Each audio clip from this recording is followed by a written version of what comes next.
Good afternoon, dear audience. Welcome to this webinar, A Roadmap for Carbon Farming, Getting Locally Organized in Flanders and Abroad. This is jointly organized by the LIFE CarbonCounts project and EJP Soil. My name is Greet Ruysgaard, and as a coordinator of CarbonCounts, I will be the moderator of today. We are happy to see that more than 200 persons have subscribed to this webinar. Some are still trying to enter, I guess.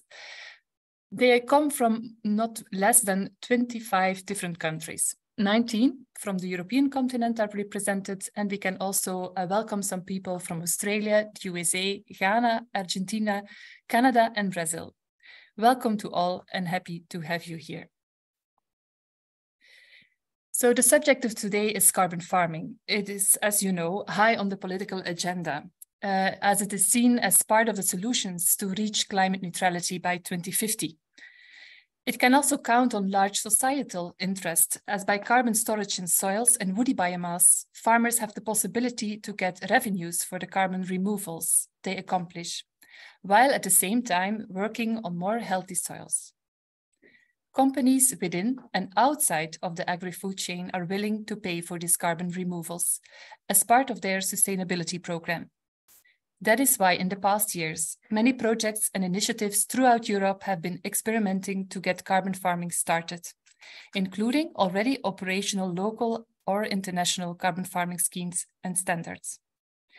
As this is an emerging market and legislation on the local and European level was largely lacking, many stakeholders have been searching for answers, such as what do we consider additional, how to deal with risks of non-permanence, how to monitor carbon removals, who can claim the removed carbon, etc.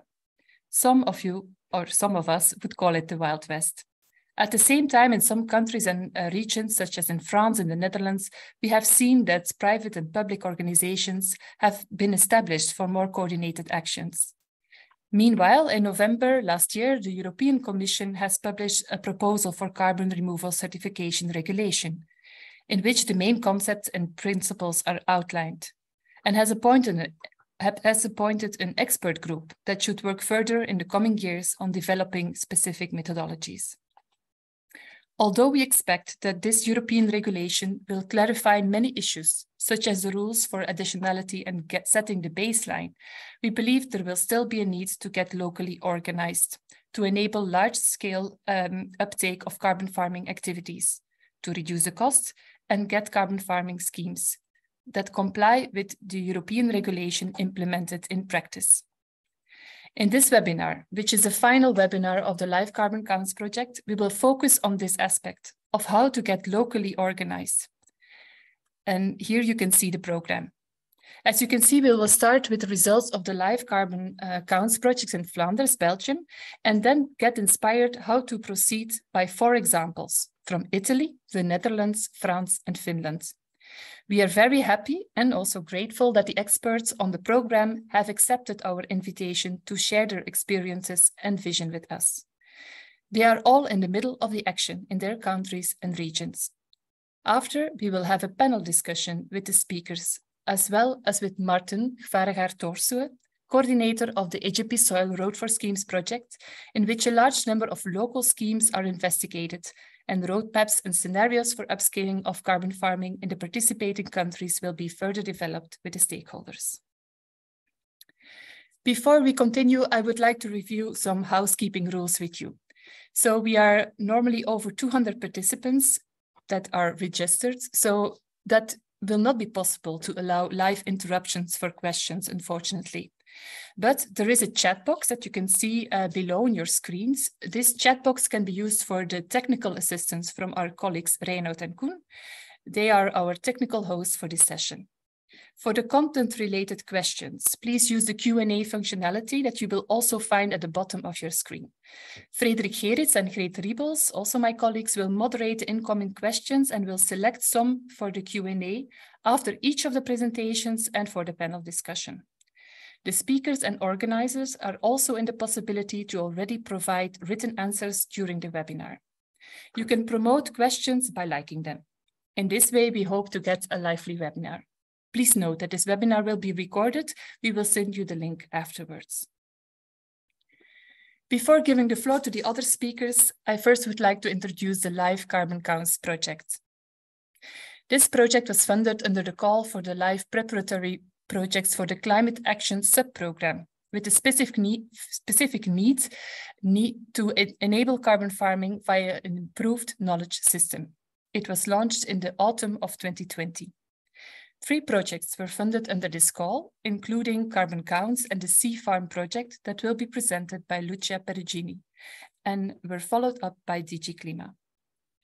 The duration of the projects was short, namely only 18 months. And for this project, ILVO, which is the Flanders Research Institute for Agriculture, Fisheries and Food, and the Policy Department of Agriculture and Fisheries joined forces and were financially supported by the Climate Fund of Flanders. The project had 3 objectives. The first one was to develop a geodata platform that can calculate the impact of farm management practices on soil carbon, and that can provide information on the carbon storage by trees and woody landscape elements. The aim was to use as much as possible data that are already available in order to reduce administrative burden for farmers. For the second and third objectives, we have used a multi-actor approach to understand how carbon farming works and how to proceed in the region of Flanders for upscaling. A systems analysis was the result, followed by a roadmap. This roadmap will be presented by Frederik Gerrits, and although it is a deliverable of the LIFE CarbonCounts project, and it is also the end deliverable of the project, we do hope it will be the start of a public-private partnership to get carbon farming upscaled in Flanders. And that is why we have invited the speakers from abroad to share their experiences and lessons learned and to inspire us how to proceed in Flanders. For me, it was enough talking for now, so I will give the floor to Sien Berings. She's from the Policy Department of Agriculture and Fisheries, and she will explain the concept of the soil passport that is used as a geodata platform and how the carbon tool that is connected to it works. Sien, are you ready to give us the explanation and to upload your presentation? Yes, I will start sharing my screen.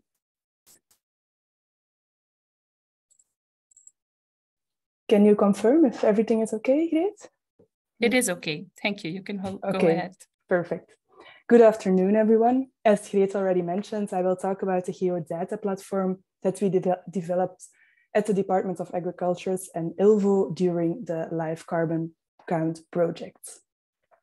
The very brief presentation that I will give is divided in 2 parts. On one side, I will talk about the soil passport, which is a digital platform that stores all the data from soil characteristics at parcel level for the farmer.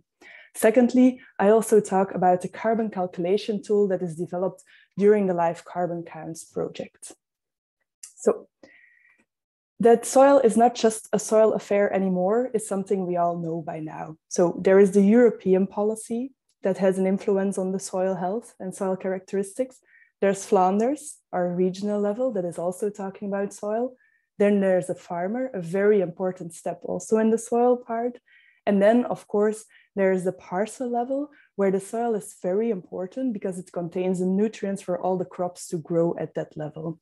The soil passport, the geodata platform that we are developing, is focused on this parcel level specifically. So the soil passport has 3 main goals. On one side, the first goal, we would like to group and visualize objective data. With objective data, we mean that all the data should come from a trustworthy resource, such as a data storage somewhere, but that not the farmer can just give in their own information in the soil passport. Secondly, as a second goal, we would like to use the soil passport in order to stimulate the use of soil data for the farmer, and also using the soil passport in order to facilitate advice on soil characteristics and soil health for the farmers. And the last goal of the soil passport is to strengthen soil policy. Important here to mention is that we want to strengthen soil policy, but the soil passport will not be used as a control tool. I already mentioned data quite often in this brief presentation. So one of the goals is to group data in the soil passport. We divided the data in 3 big groups. Firstly, there's the data from the farmer itself. This can be, for example, soil analysis done by labs upon request of the farmer. These data results can flow into the soil passport only when the farmer gives consent for this, and this consent can be given in a consent and data sharing platform, which in our case, we will use Just Connect, developed by ILVO. A second big group of data is the data that is stored at the government, coming from the IX dataset. This can contain, for example, parcel geometry, but also crop history. If this data is flowing through to the soil passport, this will also, of course, be in line with all current GDPR rules. And then lastly, a very important part as well is the public data. There's already a lot of public data available about soil characteristics, and this data will also, such as map layers on soil textures or satellite images from the sentinels, and this data will also flow into the soil passport. Although this data is already available, we will ensure that in the soil passport it is available at parcel level for all the farmers individually. Of course, we have a lot of data. The next step is to visualize this data and make it easy to use for the farmer. The soil passport will be accessible both via desktop or via your smartphone. Here you can see some print screens that we made from what the soil passport will look like or looks like at the moment. However, I will not go into detail, but you can directly see that there will be a lot of information available for the farmer to use. One of the second goal of the soil passport was to facilitate advice and ensure that you can use the soil data itself. Using the data can be facilitated by making it easy to share the data that is present in the soil passport. And facilitating advice we will do by creating tools that can help the farmer to create or to increase soil health. One of these tools, and the first tool that will be implemented in the soil passport, will be the carbon calculation tool developed during the CarbonCounts project. This tool itself also has different goals. Firstly, of course, it's to facilitate advice on the effects of carbon farming practices on the fields.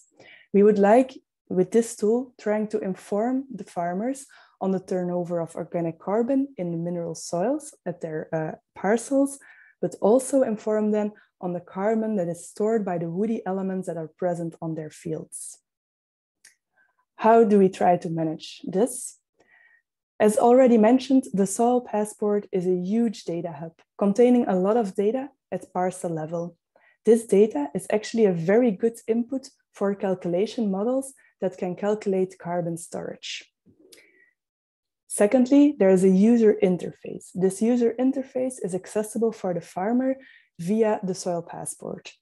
The user interface contains a lot of information on carbon and how organic carbon is important for soil.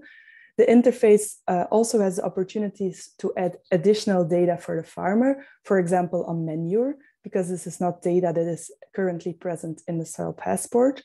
And most importantly, the user interface also contains the results on the evolution of carbon that are done by the calculation models. Then we go to the calculation models. For this tool, there are two calculation models. Both of them are hosted by ILVO. One model is calculating the carbon in mineral soils, and the other model, the carbon in woody elements. I will briefly elaborate on the calculation models. There is the mineral soil model that is a ROTC-based model. This model is simulating the percentage of carbon in the soils for the next 30 years. This is the result that the farmers will get. The data input here comes, as already mentioned, a lot from the soil passport. For example, crop history, the texture class of the soil, the initial carbon percentage, etc. However, the model itself needs a little bit more data than provided by the soil passport. So also other data sources will be used, such as data coming from scientific research. The second model is actually calculating the carbon that is stored in the woody elements, such as trees and hedges that are present on a field. This model is also ROTC adapted, And based on the CARROT tool that is developed by the consortium Agroforestry Flanders, of which ILVO is also an important partner. And this model calculates the percentage of carbon in the soil, but also the carbon stored in the woody elements itself. For this model, we also use the data input coming from the soil passport and other resources, just as for the other model. But here, additionally, there's also data added from aerial images. I will elaborate a little bit on this last part. So as you can see on the picture here, there's an aerial image, and you see a lot of agricultural fields on this aerial image, and also trees and woody elements and other woody elements.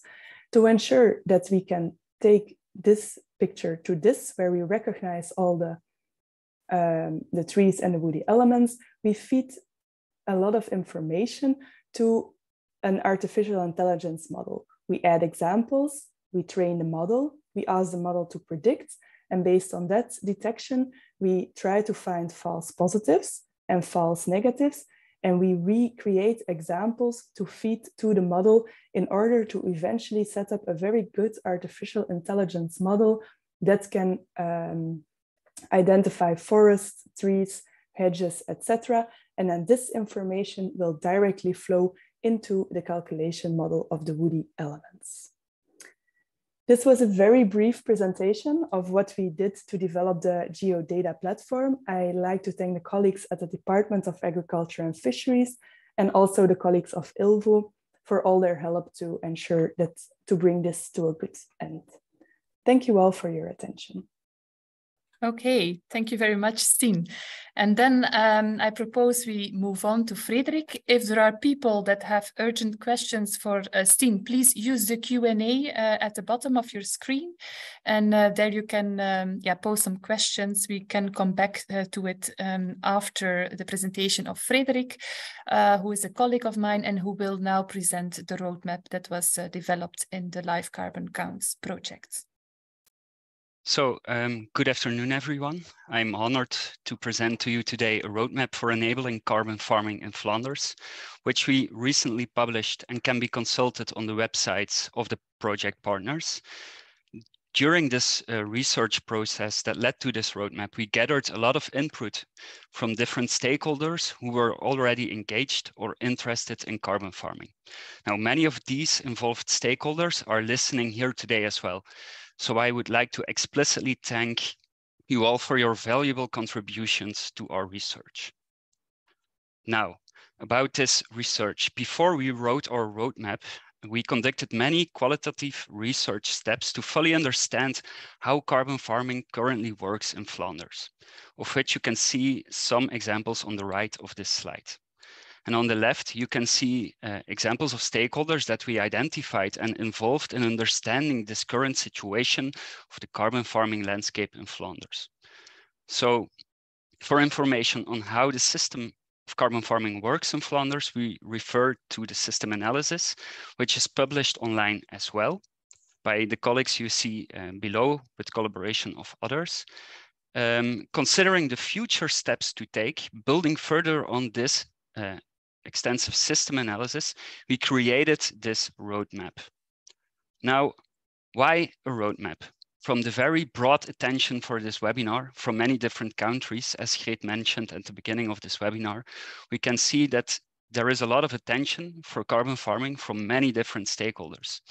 And some countries are only in the process of getting to know carbon farming and creating awareness among different stakeholders, while others have a national system in place to coordinate these efforts. We see that Flanders is somewhere in the middle. The necessary conditions, considering measurement protocols, models, a geodata platform, about which you saw my colleague Stien just presenting, are getting in place. And also there are several pilot programs in place, pioneers who start to experiment with carbon farming, or farmers who are already several years investing in above ground or below ground carbon. So there is a need for coordination to support these initiatives and create efficient collaboration for carbon farming in Flanders. The LIFE CarbonCount project that we present for you today was a way to enable these building blocks to move more to the right and to upscale carbon farming in Flanders. Now, in the middle part of the slide, you can also see again the groups of stakeholders that from our work appears that need to be involved. And the question that we tackle in the roadmap is on how do we organize these stakeholders with different interests and concerns in carbon farming in a way that we enable the effective and above all fair carbon farming for all stakeholders. Now, building on the qualitative research, we propose to organize in 3 networks, to organize the stakeholders in this way. We think that all stakeholders should be organized in a navigation network to create a shared narrative for carbon farming. Several of the stakeholders should dive deeper into the practicalities and the technicalities of carbon farming methods, measuring and reporting outcomes in an MRV network. But by focusing on MRV, measuring, reporting, and verification, we cannot risk to neglect the financial impacts for farmers, which often happens and gets snowed under technicalities. To avoid this, we propose a separate financing network to really calculate the impacts of the decisions made in the other networks. Now, this is our proposal, how to get organized in Flanders. But further on in this webinar, we are going to hear from other countries how they organize themselves. I will now give a short glimpse of some example functions and actions that we propose for the 3 networks. For a full overview and description, we invite you to read the roadmap. You can see that we propose that all stakeholder groups should be part of a navigation network. This is not an exclusive list, and en cours de route, many stakeholders can be involved if necessary. The navigation network should function as a central antenna for questions and propositions about carbon farming and connect these different stakeholder groups to discuss opportunities and concerns. Furthermore, as many of you in the audience know, the European Union recently released a proposal for a regulation framework on carbon removals. The navigation network can follow the ongoing process there regarding this proposal and translate it to the regional level of Flanders. But also, in the other direction, the navigation network can provide information to the European level about how the regional setting of Flanders is impacting the carbon farming landscape. Considering actions, an important one is to create this narrative about carbon farming that is acknowledged by all stakeholders. To be successful, we should agree on targets and expectations that are relevant and acceptable by the different stakeholders and use the same language. That is highly important. Another point to discuss in the navigation network is, for instance, how to align public finance, such as subsidies, with private carbon finance, or how to tackle the disadvantages that the first movers have. So, as I mentioned, we propose that several stakeholders dive deeper in a network devoted to monitoring, reporting, and verification of carbon farming methods. The MRV should function as a knowledge hub, which bundles different initiatives and provides this information to the demanding stakeholders. Another function of this network is to continuously improve the knowledge base. Models can be improved, data can be reused, coupled or shared, and new technologies such as remote sensing could increase the efficiency of MRV. There are many institutes and private actors working on different aspects of MRV. We should definitely avoid that similar work is done on isolated islands, while combining efforts would benefit the enabling of carbon farming most. For instance, data assembled in Flanders can also be useful in the Netherlands or in Denmark, or principles for models can be applied elsewhere. Examples for actions are developing carbon farming methods and regional baselines for referencing project outcomes. And furthermore, there are many different methods for measuring or modeling carbon below and above ground level. And an effort is needed to harmonize these efforts so that we can compare different experiments and different methods. I'm going towards the end now. I want to state again that it is of utmost importance that the benefits, the costs and risks are fairly balanced between farmers and other stakeholders, because this is often getting snowed under practicalities and technicalities. We propose that a separate network really focuses on this financial implications of the choices made by the two other networks. Also, we might need to work on innovative financial solutions for carbon farming, because, for instance, there might be a reluctance of farmers for result-based schemes, while this is very interesting for governments. So there might be a need for innovative financial solutions for these issues. So we would like to state that discussion is needed on every single of these platforms to enable carbon farming in Flanders. You cannot focus on a single or two aspects, because this will make the tripod wobbly. The three networks that we propose is according to the opinion of many stakeholders and is a necessary step to organize ourselves in the growing carbon farming landscape. And now, at this point, we need a group or actors with a clear mandate to organize this governance system with these three complementary networks. This roadmap, as Greet mentioned in the beginning, is not a final solution, nor it is a fixed guideline on what to do.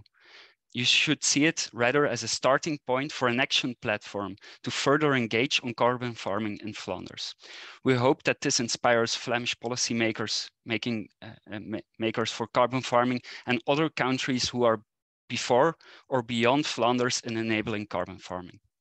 Now, I thank you for your attention, and we open the questions from Greet.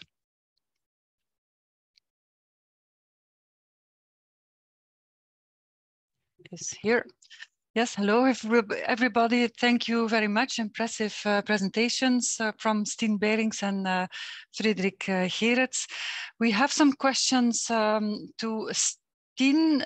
Stien, first question. I see that you answered already in the questions and answers, but I recall the questions for everybody. The calculation of the carbon sequestration, is that with the method tier 3? Stien, are you there? Yes. The answer is yes? Wait. Wait. We are currently trying to reach tier 3 methods, but at the moment, several additional steps have to be taken before we can reach this tier 3 methods. For example, what is currently being going on at ILVO is that we are further calibrating the model that is being used, and we will focus further on that before we can reach tier 3 in this sense. Yeah. Okay, then more, let's say, organizational question. Can companies, private companies, use the tool that you described for their own purposes? And for example, how can it be used for carbon projects today? So is it operational? Can we use it already? And will it be open in the future? At the moment, it's not open for companies today. It will also not be in this sense. It's more for the farmer itself to see how carbon is evolving on their fields itself. However, all the methodologies we use will be open source. So everything we are using, or the methods itself, will be open source and can be used as a start for companies to have a very proper method, a very good scientifically sound method that can then be used as a basis and to start from there for companies. Okay, thank you very much. Last question. What about the aerial data? Do they come from satellites? Do they come from drones? And what is the frequency in which we have them updated? Yeah, I was not sure if I got that answer, if I got that question correctly. The aerial data, if they mean the geometry of the parcels, come from the LPIS data. So since we are working at the government, we have all this information readily available, and it's updated on a yearly basis by the farmer itself. To mention the satellite images, we will use them also in the soil passport to follow crop growth using the NDVI images. We can use the satellite images as to track crop growth itself. And currently there's not really the plan to also open up the soil passport and the carbon tool for a link with drone imagery. However, the future can of course, we will see what will happen in the future about that. Yeah. Thank you very much, Stien. Then I go to Frederik for some questions. First question, Frederik, can you elaborate on the possibilities that you mentioned with this so-called innovative financial solutions?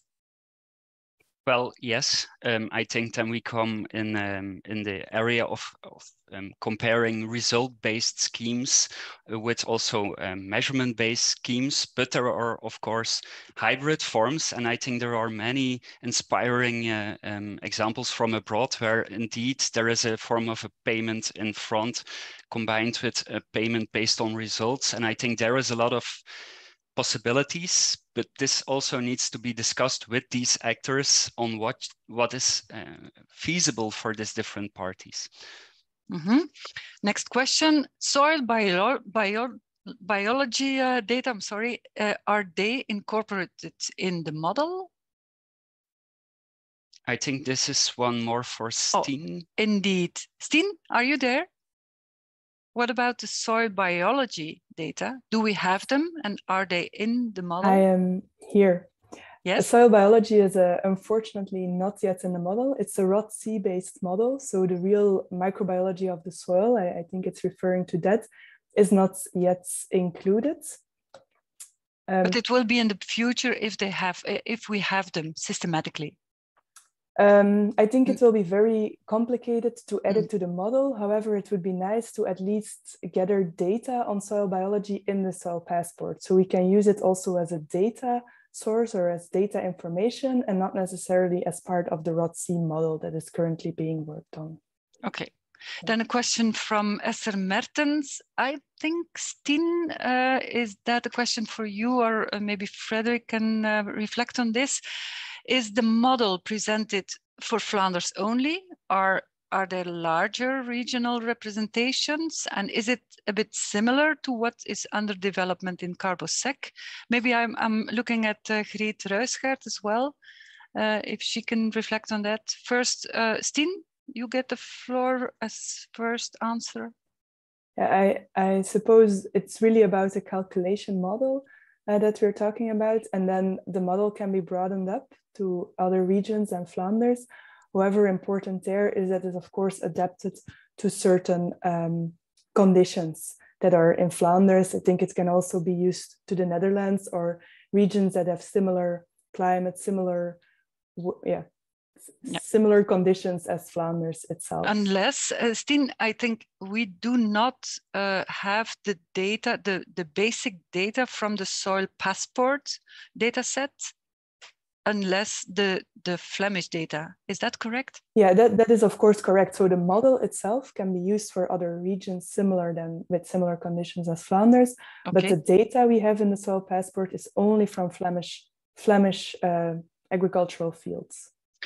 I give the floor to Greet Ruysgaard. Maybe we go to the next presentation, but also Greet, can you shortly reflect on this CarbonSec comparison? Yeah, the ROT-C model is an international model. It's developed in the UK, and it's very often used in different. I'm muted. Very sorry about that. So the ROT-C model is an international model. It's well known. It's used in many countries. It's developed in the UK.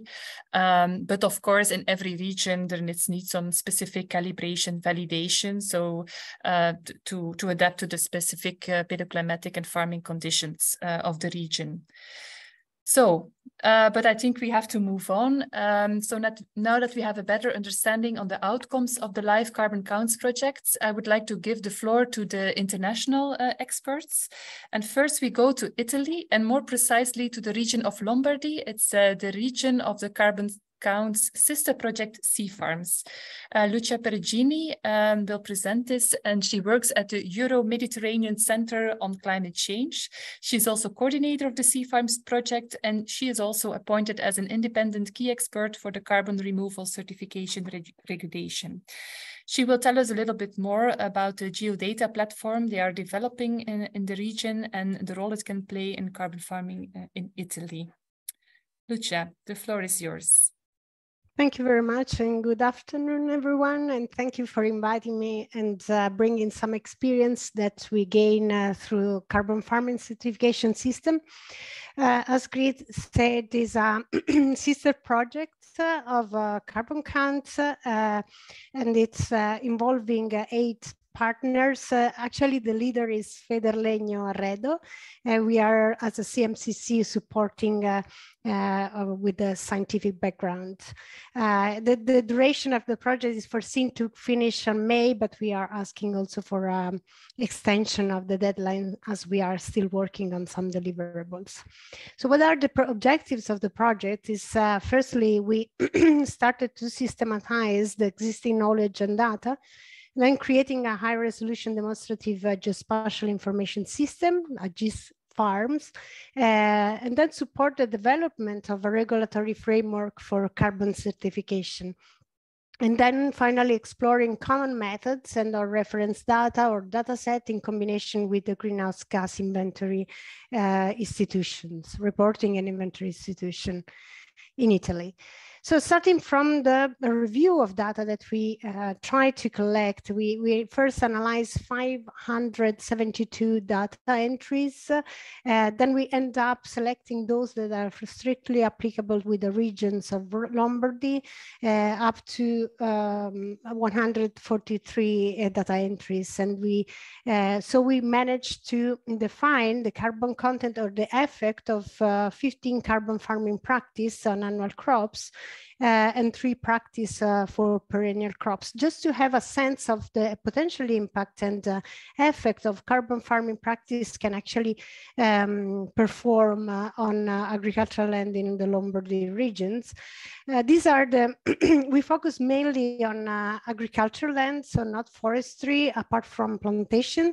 This is the list of the practices that we focus on: agroforestry, cover crops, reduced soil disturbance, agronomic management, that could be intercropping, improved crop rotation, etc. Conversion from annual crop to woody perennial plantation, and then use also of organic amendment as, but with some restriction, like only locally produced and using applying on equivalent nitrogen content than inorganic fertilizers. So this is to give you an overview of the results of this review that we are doing, yeah, although here there is the unit is carbon per hectare per year. If we convert those numbers in to CO2 equivalent per year, tons of CO2, then we can see that the benefits are ranging from 0.5 to 3.5 tons per hectare, and with an increasing content of sequestration, let's say potential of sequestration when more activities are combined. So the more we do in terms of combining more than one activity, the more carbon is of course sequestered in the soil. While if we go for the living biomass potentials, when we go from annual crops to perennial crops, which could be poplar or plantations for timber and vineyard orchards, olive groves, it can range from 11 tons of CO2 per hectare per year, up to 1.8.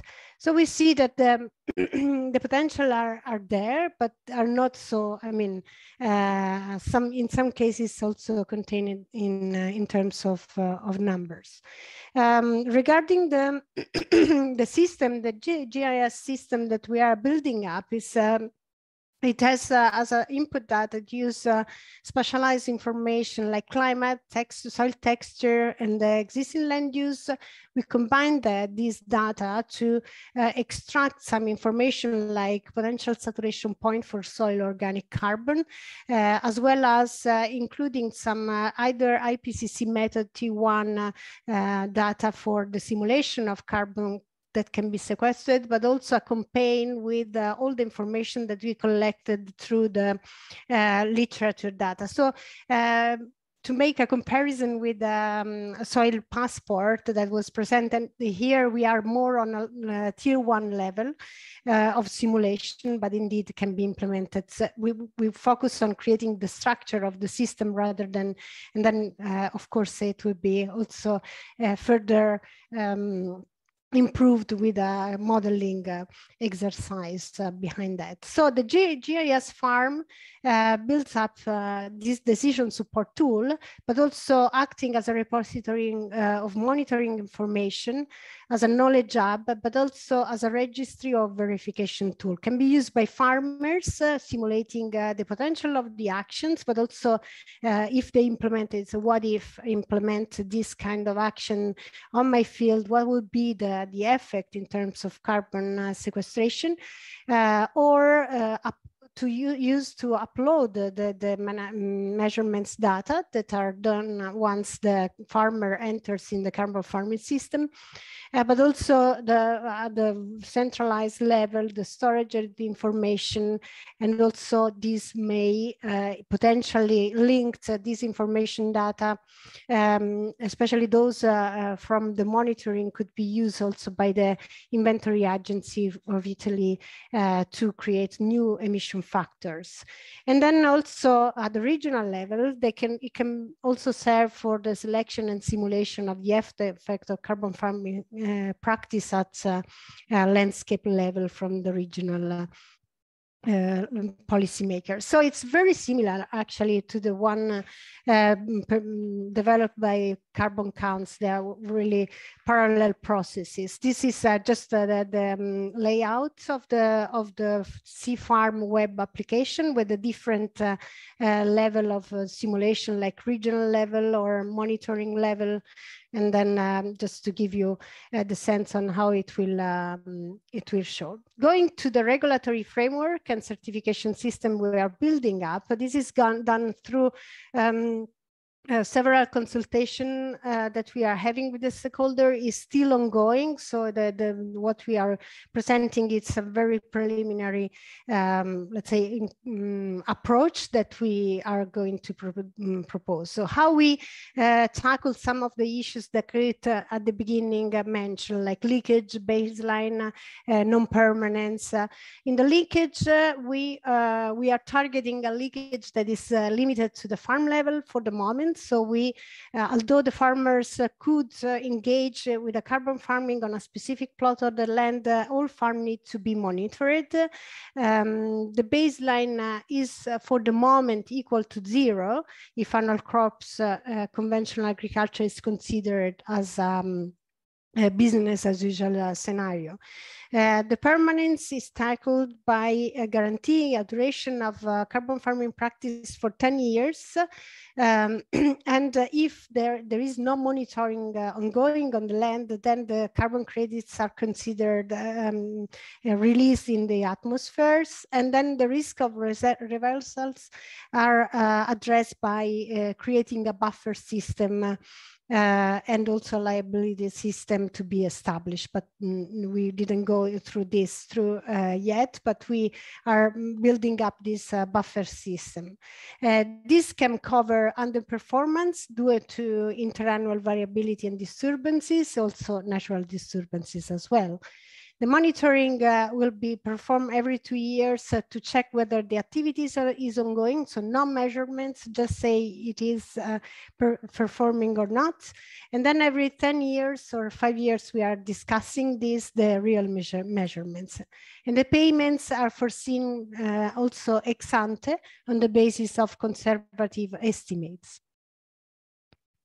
What is the methodological approach? So we have seen that it's really applying what is in the proposal of the European Commission for the carbon farming system certification system at EU level.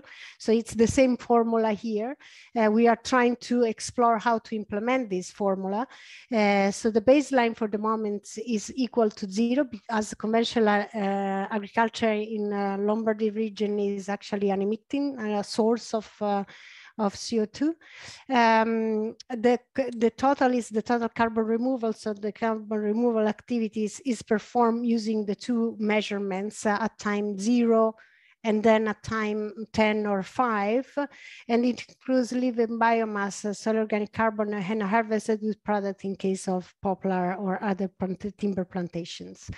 The greenhouse gas increase, which is the increase in direct and indirect greenhouse gas emissions, are actually need to be assessed both in the carbon farming scenario and in the baseline scenarios to see whether there is an increase of emissions due to the activities, and then may be considered at 0, equal to 0, this increase under certain conditions like the application of conservation agriculture, where the inorganic nitrogen fertilized are replaced with other organic amendments and or nitrogen fixing cover crops. And if you cannot prove that you are decreasing their emissions, then you need to calculate your emissions in the baseline scenarios as an average of the past 5 years.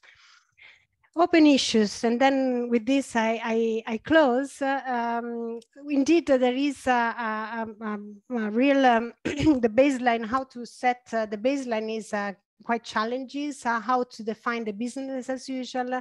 We have no legal requirements in Italy unless you are under certain sustainable practices like the organic agriculture, where you have to comply with the regulatory framework. Otherwise, there are no specific practices, but still how to define the business as usual, as some practice may be, any conservative practice may be anyhow be implemented, how to consider those as a percentage of application of existing practice. I mean, it's very complex, and we are asking also the local institutions on how to build this kind of baseline scenarios. Probably one of the ways to overcome and to guarantee the additionality of the practice under carbon farming is to require a minimum combination of carbon farming practices that indeed increase also the potentials of, as we've seen before, that the more carbon practices are implemented, the best is in terms of soil carbon sink, but also living biomass. Also, the monitoring timing is we are trying to, with the farmer association we have in our project, to understand what is the best combination, because indeed, and then how long needs to be done, because if you do it annually, indeed you guarantee a continuous tracking of the carbon on the soil, but still you won't see any effect in soil, for example. Then we are thinking about 5 years or 10 years, but can we engage with farmers for such a long time, especially 10 years? And what about the costs? What has been required by the farmer association that we have in our project is an ex-ante payment. So we are trying to build a way on how to guarantee these ex-ante payments. And what about if when you measure and you have underperformed, not because you have not implemented the activities, but for interannual variability like drought or other natural causes. And so we are also thinking about a buffer in that case that could cover this kind of situations. And also who bears the certification costs, and if the price of carbon can really cover.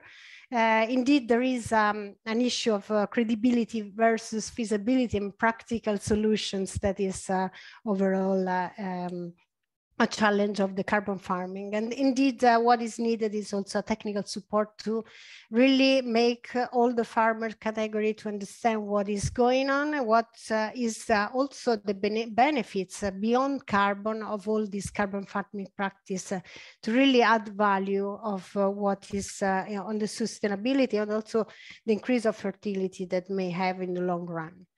And yeah, there is a very delicate balance to be respected, and it's a real challenge to achieve all the targets at the same time. And with that, I leave you with all the contacts, information on the project. You can visit our website, and please don't hesitate to ask questions. Thank you very much. Thank you, Lucia, for your interesting presentation. I have two questions for you from the Q&A that I can ask you directly. The first one is: are the CO2 estimates for each practice obtained from models or measured in the long-term trials? Can you tell us about that? Muted. Sorry, was muted. The papers that we collected, so it's a million papers, and they are coming from measurements. And we have two great groups of that we have actually separated during our review. The first group is measurements at the beginning on the same plots before the implementation of the measure and after the implementation. So several measurements done on the same plot. And the other group is comparing a land where the carbon farming practice is implemented across, against a baseline or control plots. So there are two big group, so all measurements, non-models. Okay, thank you. And then the second one, an interesting question, I think, as well. For these open issues you end your presentation with, the audience is questioning, doesn't the EU framework provide any guidelines or suggestions for some of these issues? Not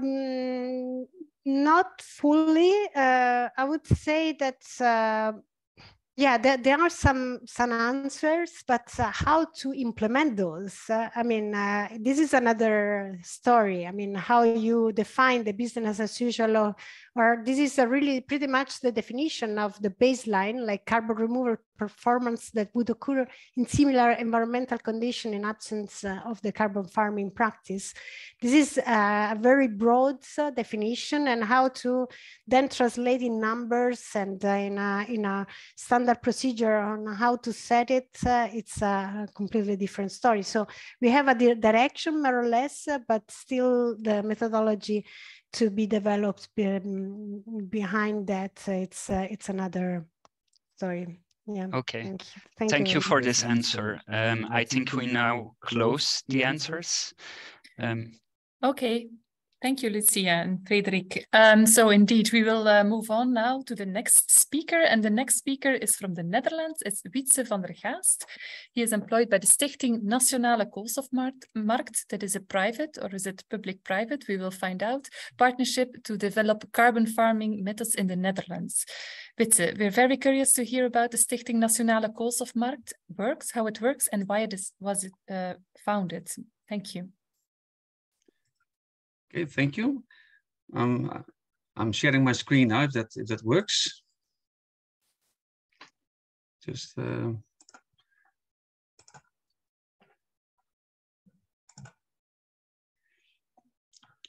you see my screen?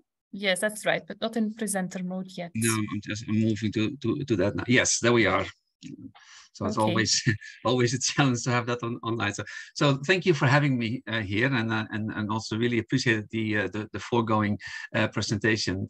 Nice to see that so much scientific work is being done in this world of carbon removal, carbon farming work, and that's precisely what and certification bodies such as the Stichting Nationale Koolstofmarkt in the Netherlands requires, and others, of course, who are issuing certificates. So what I would like to share with you, my story is a bit much less technical. It's more about the organizational aspects, how this voluntary carbon certificate scheme in the Netherlands has been set up and where it comes from. So to start with, the SNK, so the Stichting Nationale Koolstofmarkt, it's a not-for-profit organization, hence stichting, which is the Dutch word for not-for-profit organization or foundation. And Nationale Koolstofmarkt means National Carbon Certificate Scheme. It was established in 2019, so it has existed for over 3 years now, and it originates from a Green Deal that was established in 2017 between the Netherlands government and about 25 not-for-profit, but also private market organizations, including environmental NGOs, with the objective to come to a standard procedure for accounting of greenhouse gas emission reductions in areas, emission sources not yet covered by policy instruments. And that was, of course, an incentive for many parties who were already working on emission reduction innovations or carbon removal projects or activities for which they could not get the compensation in terms of money and improve their business model for emission reduction or carbon removal projects. And although there were a number of regional small-scale initiatives, but it was also observed that these regional small-scale initiatives were all really scattered, and they had their own accounting rules, some more stricter than the others. Also, the monitoring and reporting and verification procedures were different. And eventually, the clients, the buyers of the certificates did not trust what was going on in the market because they didn't know which body to believe. So that was the rationale for a Green Deal and a private-public collaboration to set a standard set of methodologies and rules for accounting of greenhouse gases for a range of emission reduction or carbon removal options that are not yet covered by policy instruments. SNK itself is a private organization because it was established as a result, as a follow-up project from the Green Deal.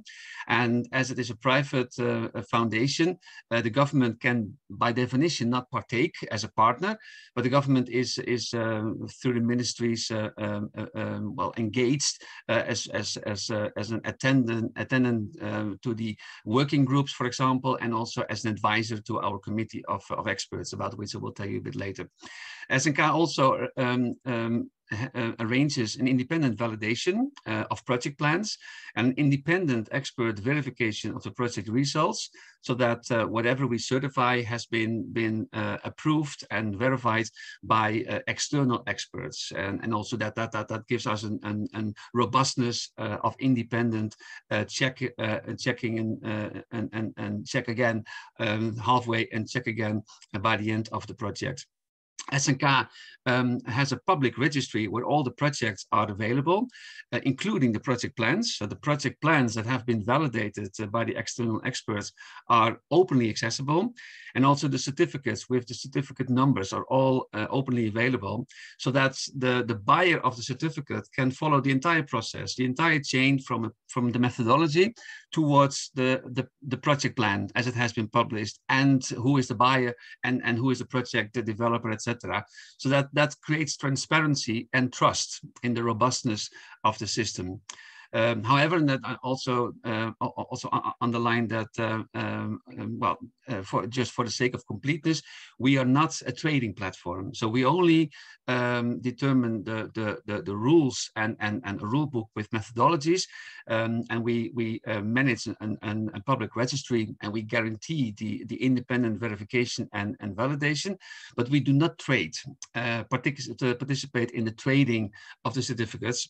So we issue through our registry the certificates in the name on the account of the project operator, the project manager, and they themselves are then responsible for selling the certificates. So SNK does not partake in that, and that's a deliberate choice, so that we can really remain independent of the economics of this model. We just focus on the content of emission reduction and carbon removal accounting.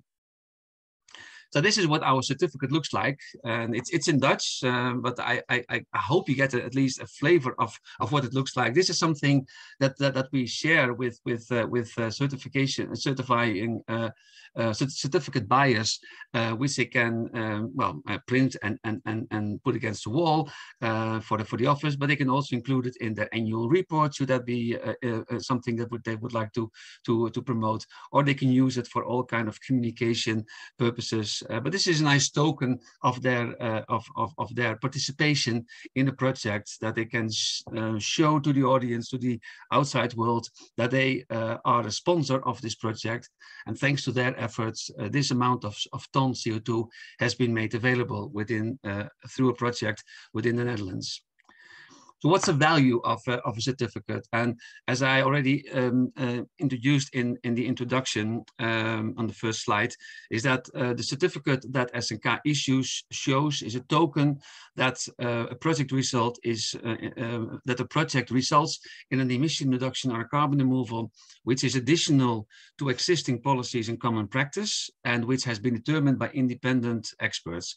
So we check every project against additionality, and the additionality criteria are existing policy instruments and common practice. So we assume that if a technology or a solution has already gained a certain market share, for example, 20%, then we can assume that economies of scale will emerge, and that such a solution does not yet need, or no longer need, certificates to improve the business model. So that's one additionality criterion next to the one of policy additionality. We do not request project partners and plans to show a financial additionality test, as has been common in the Kyoto mechanisms in the past. We have learned from that was subject to fraud and did not really prove a lot of information. So we have been advised to stick to the policy additionality and common practice additionality. What we also learn is that the certificate by, for example, farmers is recognized as a product, because when we spoke with farmers and asked them, why are you partaking in a carbon removal project, they say, well, this is a new way of making money. So we have all the dairy products and etc. that we regularly produce as a farmer, but now we have a new product which is called CO2 equivalent, and we get money for that. So it's a new agricultural product, and that was a nice way for them to communicate this. For the buyer, so the one who gets this nice certificate, it's a demonstration of a voluntary contribution to an emission reduction or carbon removal project in the Netherlands. However, the certificate buyer cannot claim emission reduction within their own installation. So it's not a traditional offset where you buy an emission reduction from somewhere elsewhere in the country, and claim that your own emissions have reduced. So the emission reduction or carbon removal remains with the project and remains with the sector where the project takes place, and can potentially also contribute to the sector's climate goals within the Netherlands Climate Accord. So that's the important part, and that's also why we speak about certificates rather than carbon credits, because a carbon credit is really a credit for the buyer to emit more, him or herself, but we don't issue that kind of certificate. For us, the certificate is a token of contribution, sponsorship, investment in a project elsewhere, and the emission with the project and the sector where the project takes place.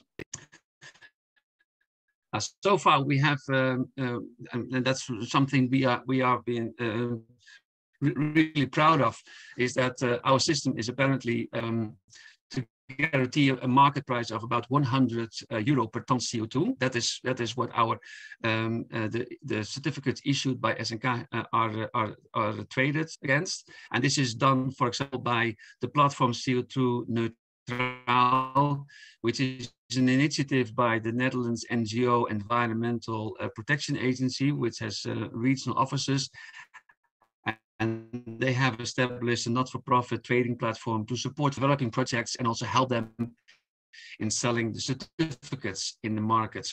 And these certificates now are being traded against 100 euro per ton or even higher. So that's something that we see as a token of the robustness of the system that we have constructed. So in terms of projects, and we are still in a starting phase, I would say, because you first start with the methodologies, of which we have about 10 now, and you start with the rules, and then this rule book can be used by project developers. This is what we have projects validated with validated plans. So the actual list of registered projects is much longer, but for these projects we have validated project plans. And most of the projects, as you can see, about 36 are in the area of carbon removal. So peatland rewetting, which is a serious issue in especially the northern part of the Netherlands, where CO2 emissions from peatland are a strong contributor to the emissions of the country. And by increasing groundwater level, you re-wet the peat layers and keep the carbon stored, and therefore you avoid CO2 emissions. Also new forest conservation, ash forest revitalization is one of the aspects. We've got permanent grasslands projects now in validation, etc. So this is going, this is developing, but as you can see, we also do projects that are not related to carbon removal, such as using surface water or sludge water temperature for heating public buildings. We've got some tire pump project to make sure that that personal cars drive with highest less petrol, and we've got a project in the area of recycling cellulose from sludge, thereby replacing primary produced cellulose. And the figures that we have on this slide are the what we have issued so far and what is potentially certifiable should all the projects work according to plan. But most of these projects are in the first 1 or 2 year stages, so they still have a long way to go in terms of emission reduction and carbon sequestration. So this is what our registry looks like, just an example, and this is what you can visit on our website, Nationale CO2-markt.nl, and then you can have a look at who are the buyers. You see several local governments are buyers, but also a company like Shell and the smaller medium-sized enterprises who have an interest in the carbon compensation, CO2 compensation, and would like to contribute to regional projects that do something good for climate and for biodiversity. So what's our plans, and that's really the organization of how we work, is if you're a project developer, for example, a farmer or a group of farmers, which is also possible, and you consider re-wetting your peatlands for the sake of carbon certificates, you check what the methodology looks like, and you write and submit a project plan on the basis of that methodology. We then invite our external validator to validate the project plan, and we try to do that within 4 weeks, so that the process keeps momentum. And once the validator has positively assessed this project plan, the project can start with implementation, usually 10 years or 15 years, and then periodically, at least every 5 years, there will be a verification of project progress and check whether the emission reductions have been achieved or the carbon removal have been realized, again by an external expert verifying party. And what we do then, based on the validation and the verification reports, we can already upfront issue certificates based on the validation reports. We call that validated certificates, which are not yet backed up by an realized and verified emission reduction, but which are already attractive for many parties, for example, local governments, to purchase. And the example that I showed you a few slides before, the €100 certificates that had been sold, that is a validated ex ante issued certificate based on the validated report, but not yet based on the verified emission reduction. And when verified has, after 5 years, for example, verified that the project has been performed according to plan, then we to that of verified certificate, and we then issue a verified certificate in the account of the project developer. And we have a rule book for that, which is an item which is also a detailed explanation of these 5 points. How we work, and just to give you a view of our organization. So we have a board and a director. The director is me. And the board of EDGA, independent people who have a lot of experience in policy making, business development, etc., final decisions. So they are the ones who eventually determine the methodologies, thereby checking whether the methodology has been put together according to our normal procedure groups who prepare the methodologies, who do the accounting rules, and that group is solely run by volunteers. And volunteers are people that have been made available by the parties who initially signed and set up the Green Deal, as I explained in the past, and who now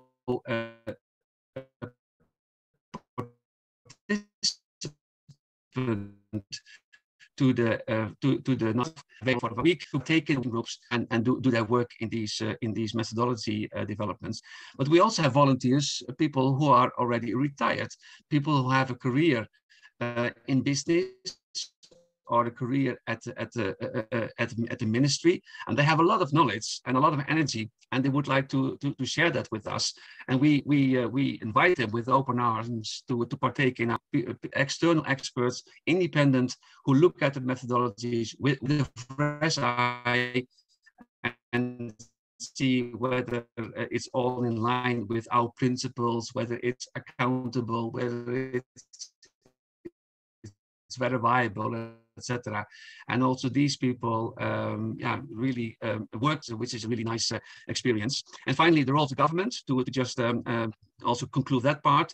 So the government initially was the signatory partner to the Green Deal, but when it was established as an independent organization, the government could no longer formally partake in SNK, but it's an active participant in the working groups, depending on the topic of the working group, and it contributes upon request also of experts.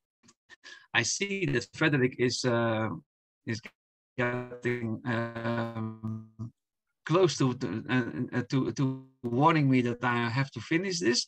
My presentation from the Netherlands voluntary carbon market is that there is an increasing demand for carbon certificates for claims of companies or local governments CO2 compensation. So there is a growing demand, and what we notice is that buyers are really critical in terms of robustness. They want to see that the methodology is robustness. Hence, we make it transparent so that they can check it themselves.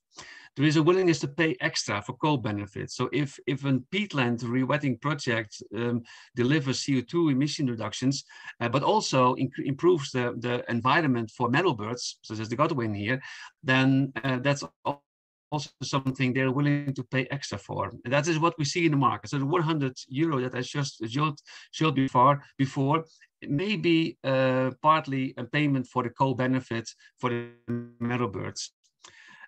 We have sub with demand, and that's also why we have made available that farmers can collectively issue project plans so that they can economize on the costs and jointly do the project preparation and therefore share the costs within a larger group of people. Well, we of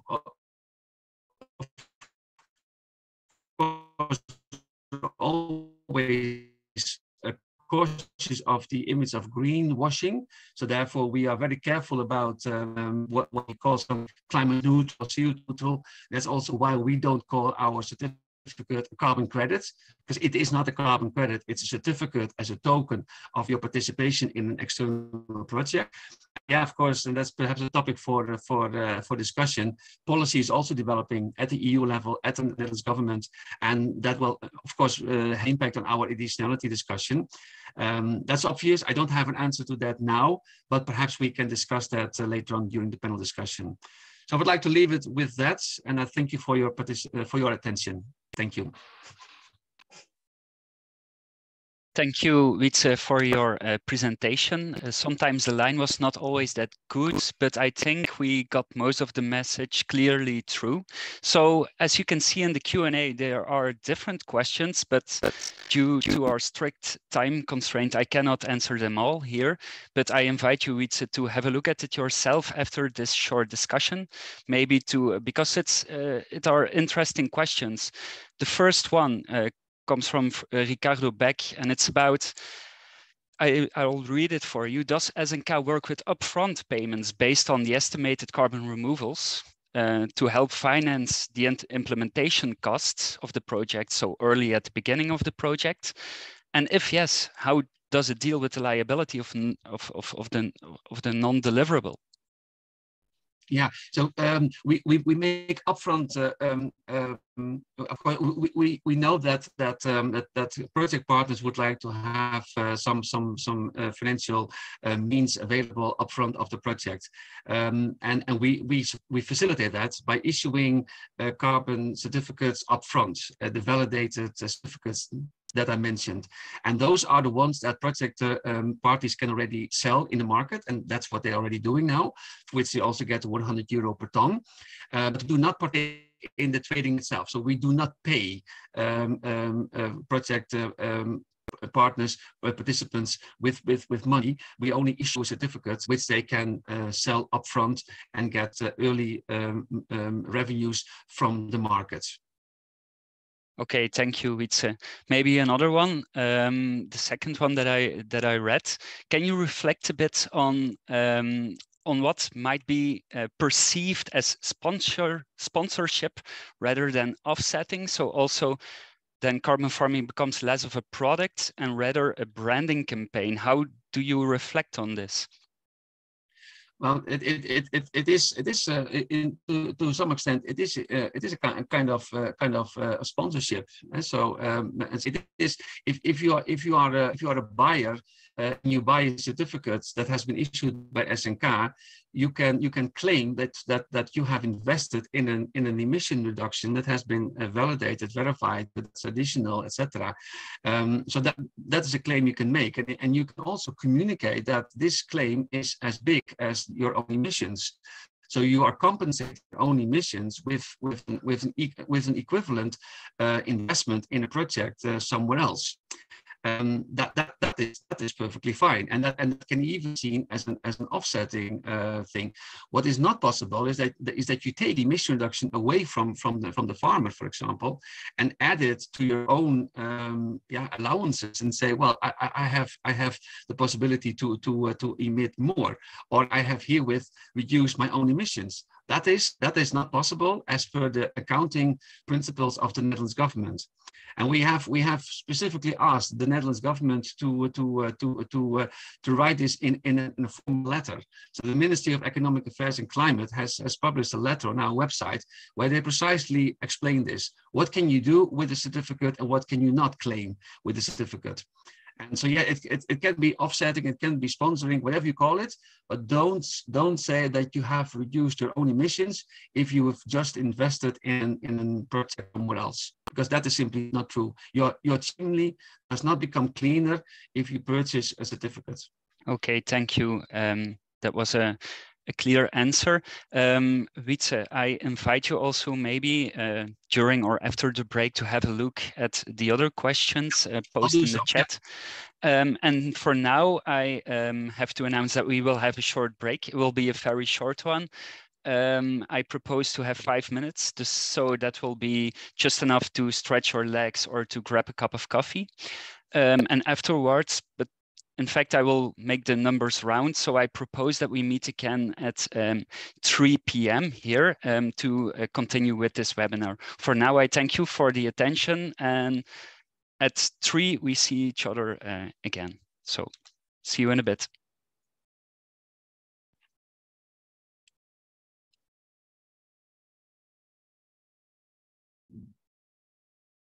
Okay, iedereen is...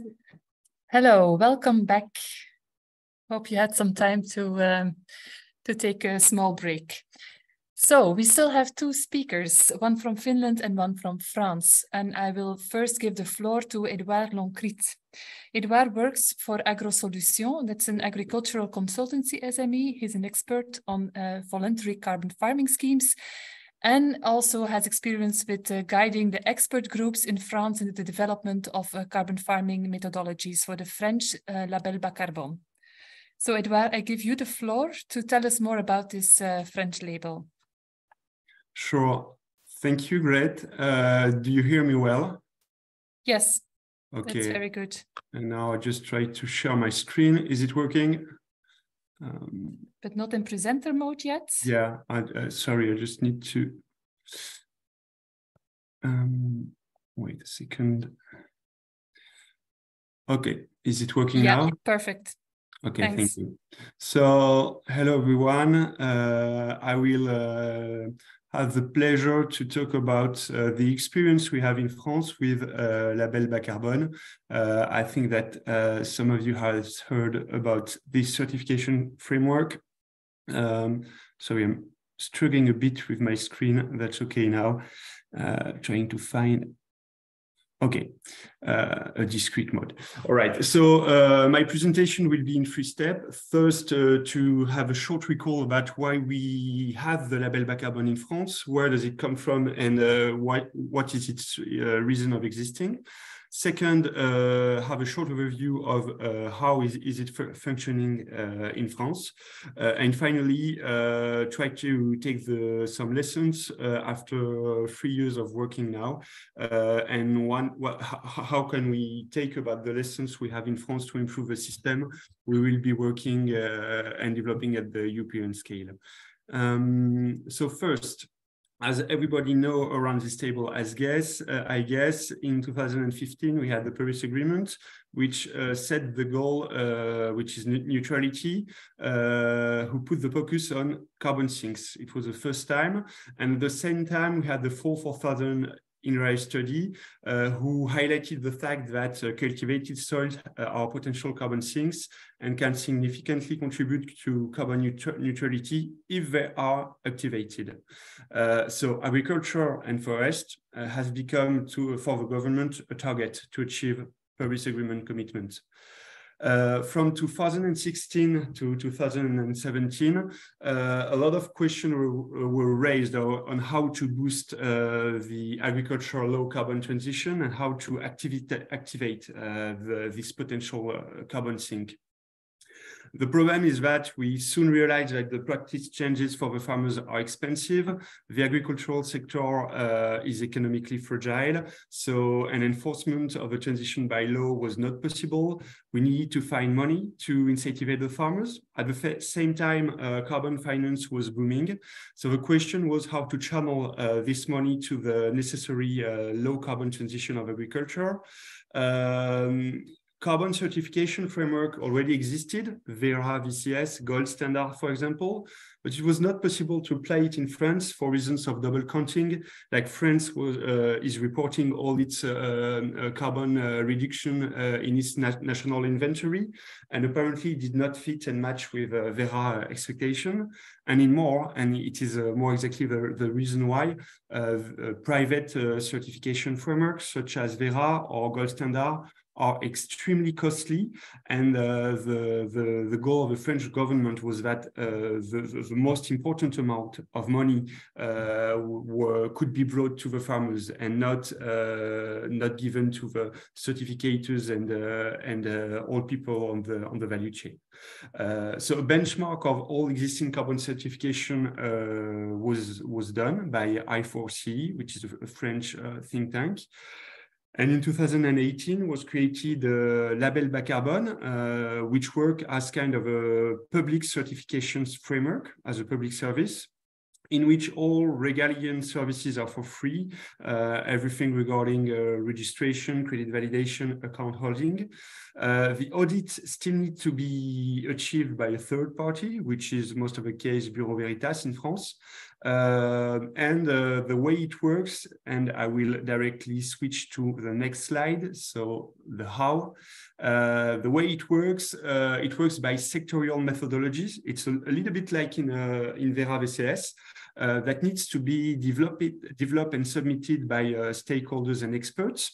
And we, as AgroSolutions, we wrote the majority of the agricultural method that are approved or not by the scientific committee of the Ministry of Environment, then applied to projects of which duration are in general 5 years, to produce certificated emission reduction and carbon removals, and sold as carbon credits.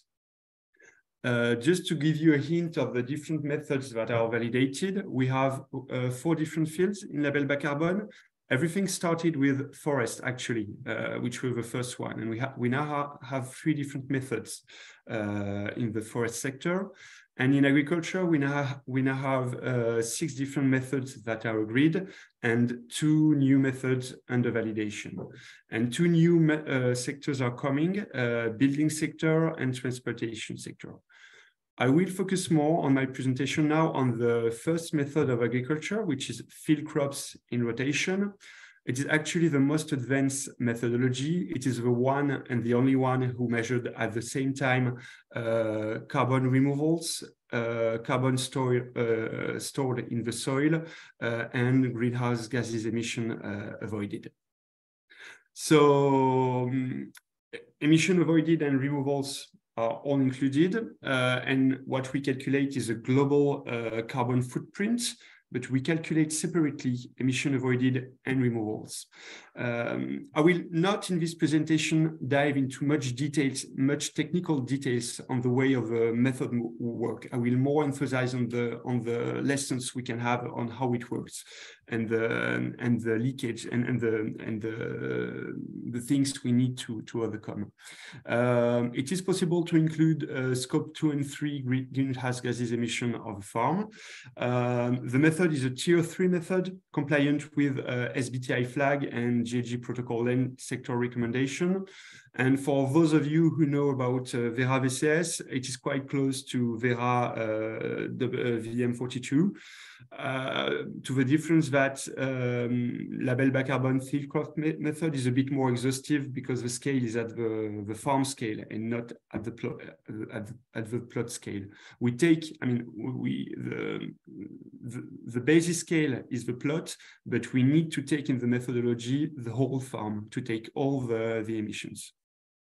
Here is a view on the perimeter of measured greenhouse gases emission avoided and carbon sequestration. We have the upstream, on-farm, and downstream. Here again, I will not list all the practice changes that help to reduce greenhouse gases emission and store carbon in the soil, but you can read, and I can send the presentation afterward. So basically, the way it works, we first draw a baseline, which is based on a multi-year assessment. We take all the practice of the farmers for 3 years prior to the project to set the baseline. Here we have only 1 draft, but actually we make 2 calculations, the baseline for greenhouse gases emission and the baseline for carbon sequestration in each and any type of soil of the farm. And then we simulate a range of different practice changes, and we calculate how it will help to abate greenhouse gases emission and to store carbon credits. Based on that, we launch the project. We pre-sell the carbon credits, but the carbon credits are calculated and emitted only after the 5 years end of a project, based on the verification of the right application of the practice changes.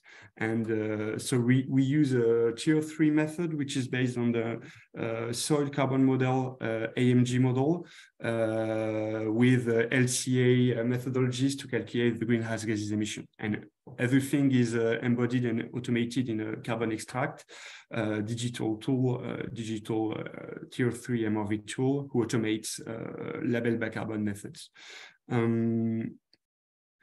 Yeah, just to say that in addition to measuring carbon impact of the project, we also have methods to assess environmental co-benefits, especially biodiversity and pressure on water quality. Just to assure that the carbon project will not, I mean, even if it's good on the climate plan, it will not harm the environment on the other aspects of environmental impact. So this figure is quite old. It has 1 year now. It shows that a lot of projects has been launched, but actually most of the projects are in the forest sector. Like the vast majority of the projects are in the forest sector. Also in the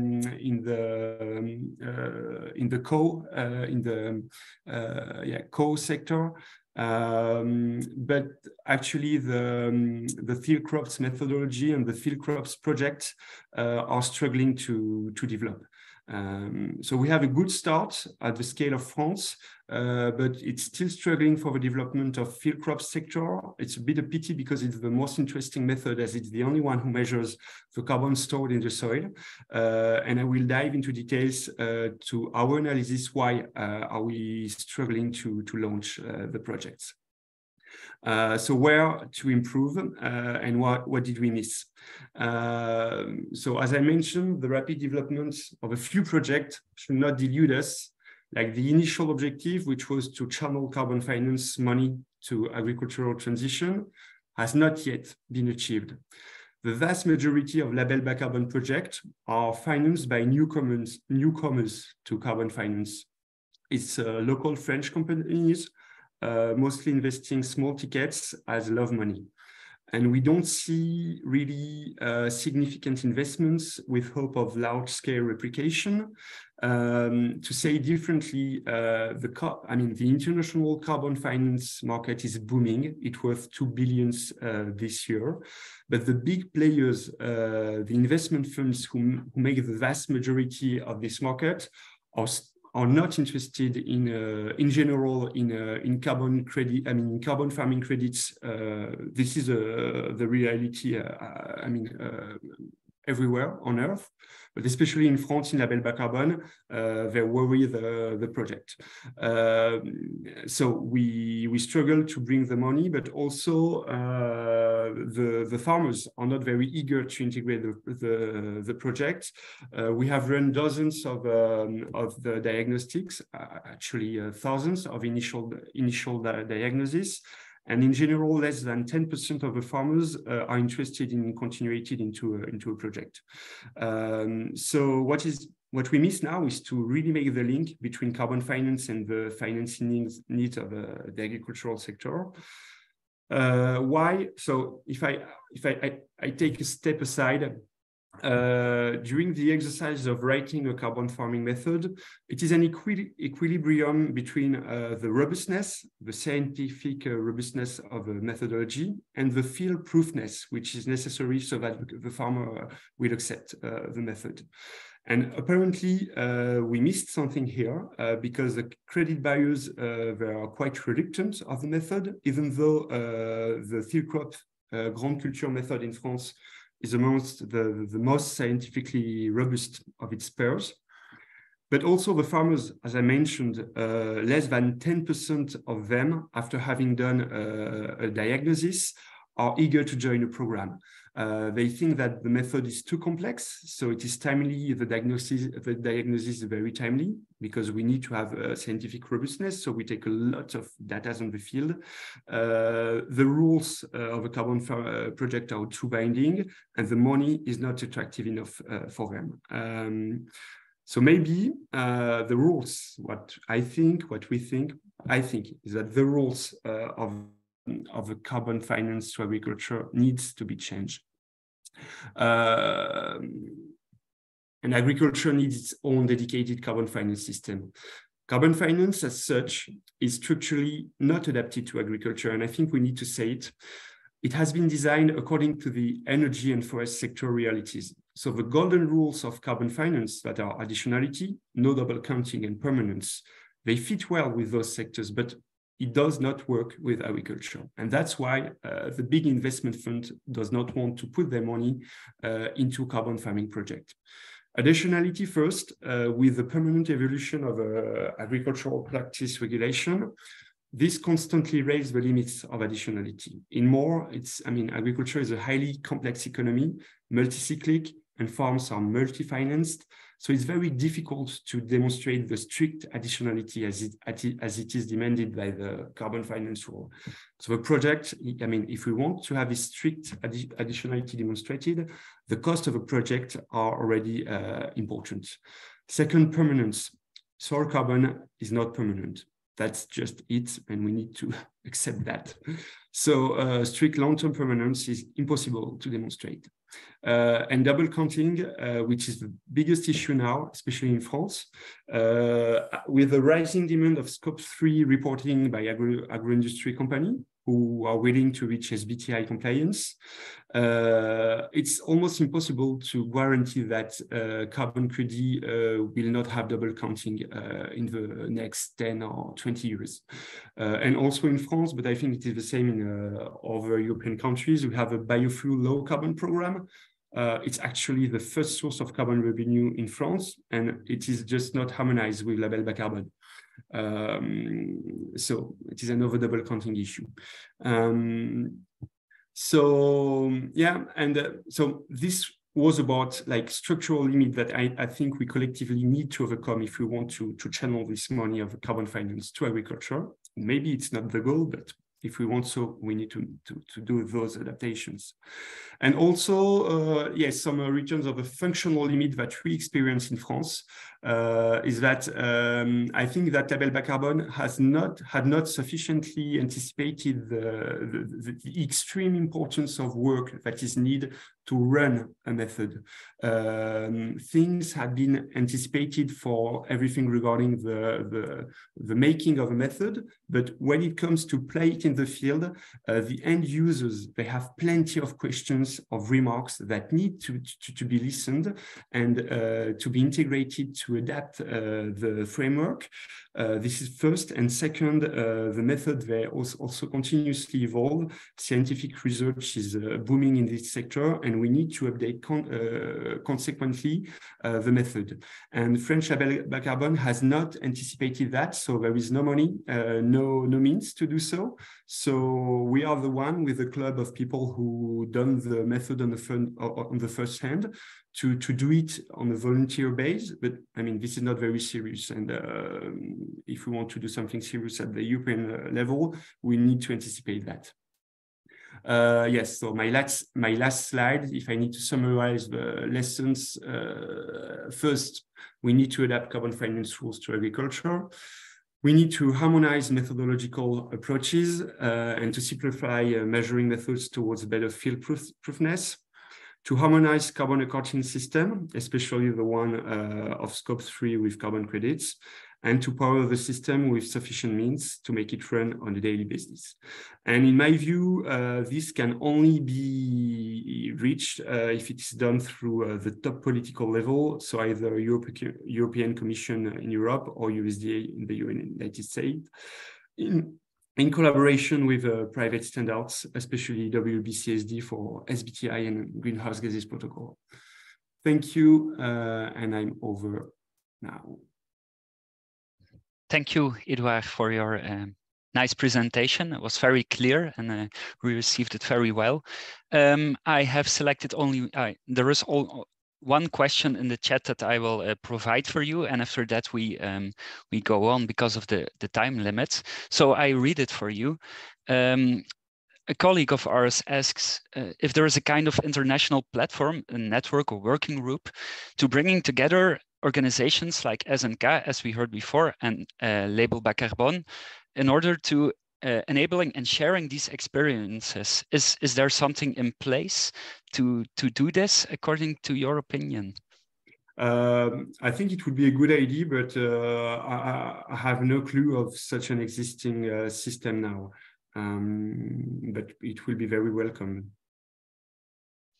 I think indeed also today points out that there is a lot to like, yeah, this could be a nice platform, yeah, not like a webinar, but still to bring together these organizations. And Greet, I see that we need to move on. So. Yes, very sorry. Thank you, Edvar. I've learned a lot from your experiences, so thank you to share this with us. So we move on to Kai. Kai Granholm is from Finland. He's a project manager for the Baltic Sea Action Group, and he's involved in the Carbon Action Collaboration platform there. This platform has a strong focus on improving the knowledge base for monitoring methodologies, with established on-farm monitoring sites also connected to field observatory. So Kai, I give you the floor to explain more about the experiences and what you're doing in Finland. Great. Thank you very much, Ed. I hope my sound is okay. Yes, the sound is okay. It's yeah. Yes, and I will show my presentation on the screen. It's not too loud, I must say. So if it can be a little bit louder, maybe that would help. Speak up a bit. Okay. Yes, I will try to do that. Yes, I upload my presentation.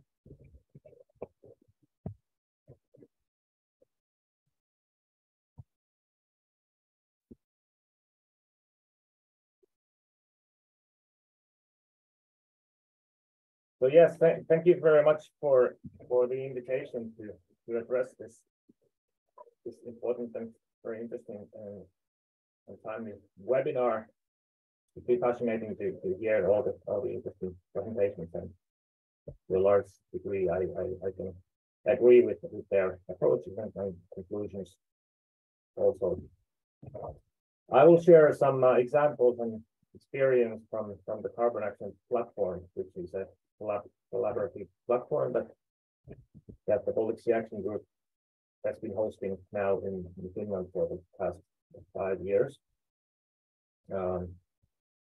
About my organization, we are a non-profit private foundation with a mission related to the health of the Baltic Sea and the sustainability of the society surrounding the Baltic Sea. So that's where our angle to the carbon issue is derived.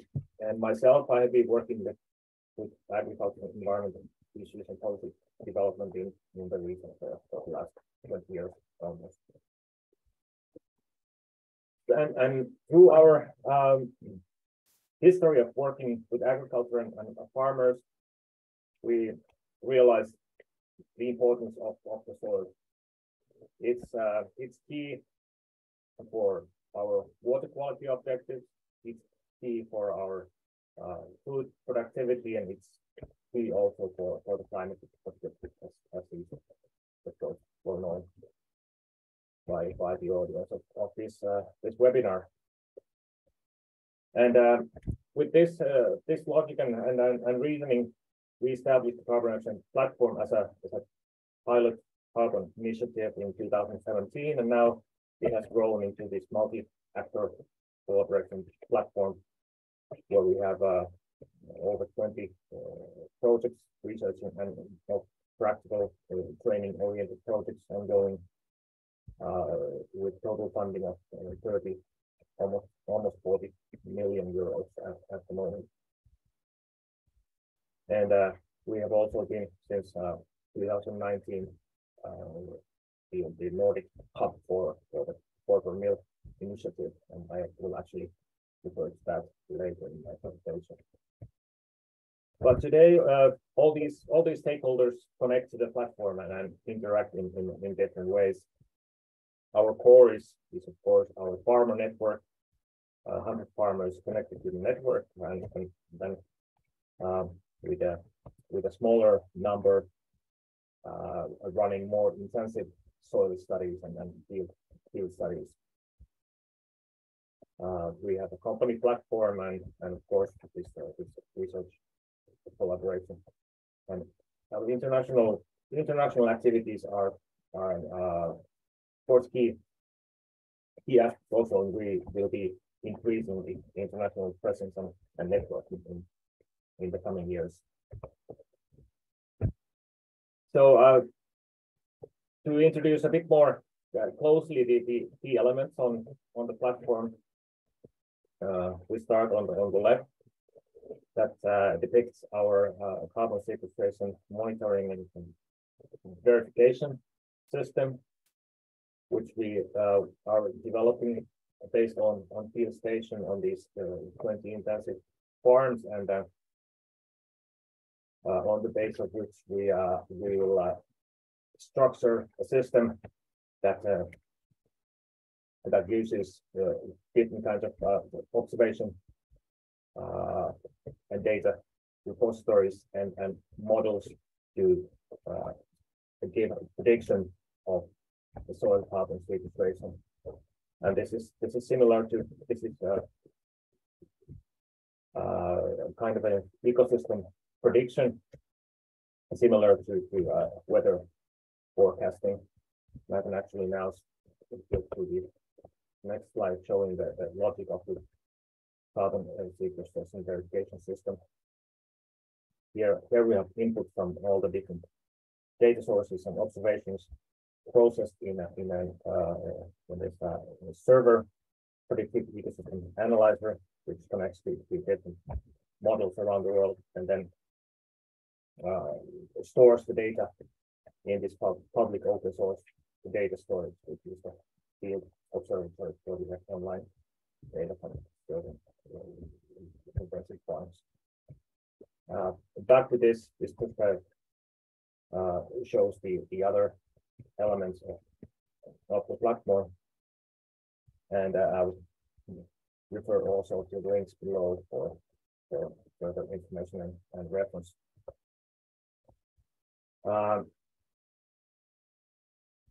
This is the network of funders and partners that we operate this initiative. It is completely private, so we have no formal connection to the government or ministries. But there is, of course, represented in the steering group.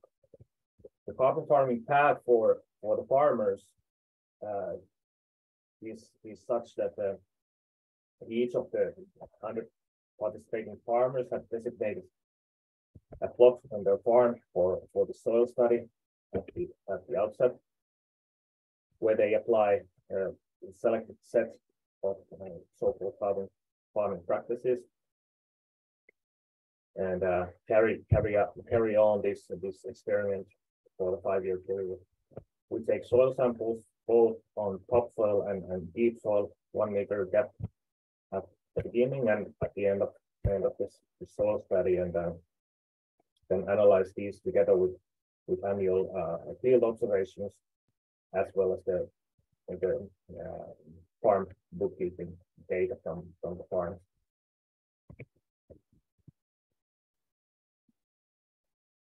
So the farmers so far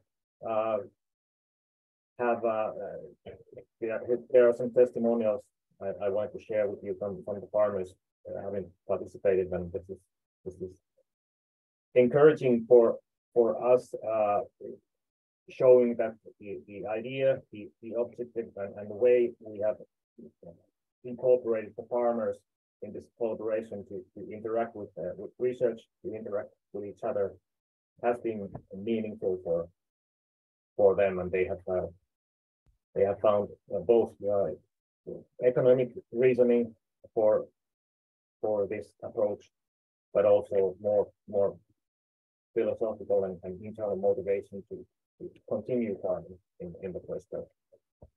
So this has been a rewarding kind of interim result for us about the platform's purpose and benefit for the stakeholders. A few examples of the food chain collaborations and companies that connect to the platform. There are several examples. I picked here a few. Some of the brands you may know internationally, and some are Finnish. But I will run these quite quickly. We have the Finnish dairy company, which is a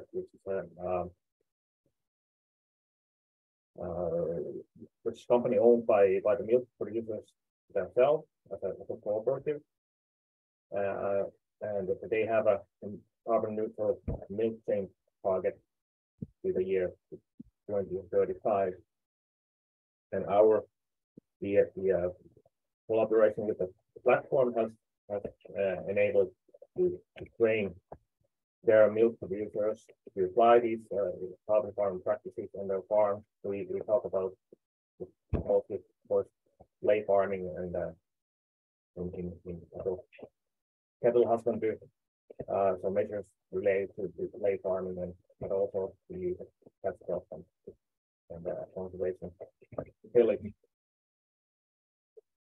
We have cooperation with Nestle in our baby food production, which produces carrots and potatoes for baby food in Finland. So there we apply also similar approach where we train the farmers, train company personnel, and then enable the company to support their farmers in transition to regenerative farming. And this is the objective for Nestle is connected to the global targets to use 50% regeneratively farmed products by 2030. Then the third example is the alcohol company, which is now the Nordic joint company Anora, which uses regeneratively farmed barley to make vodka. And here we have been now facilitating to expand this production from one farm to, I think it's now up to 50 farms around Finland.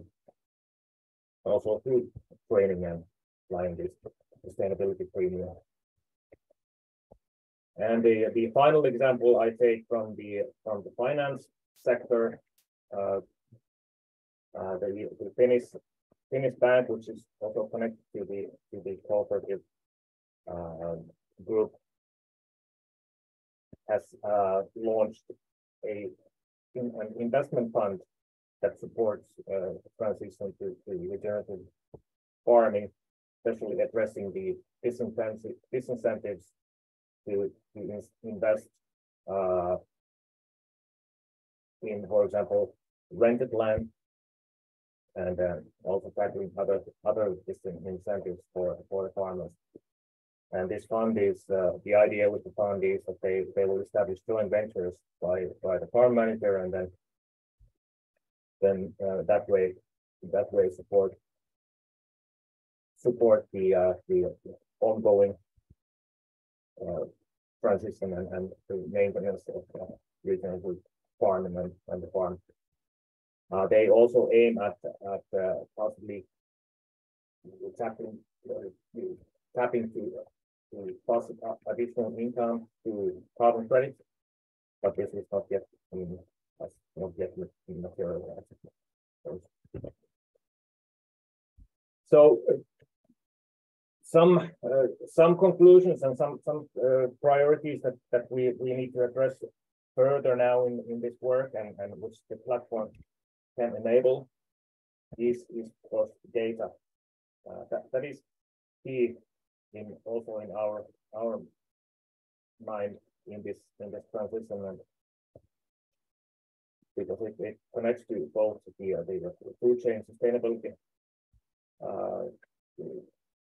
policies and these also key for transparency and official accounting.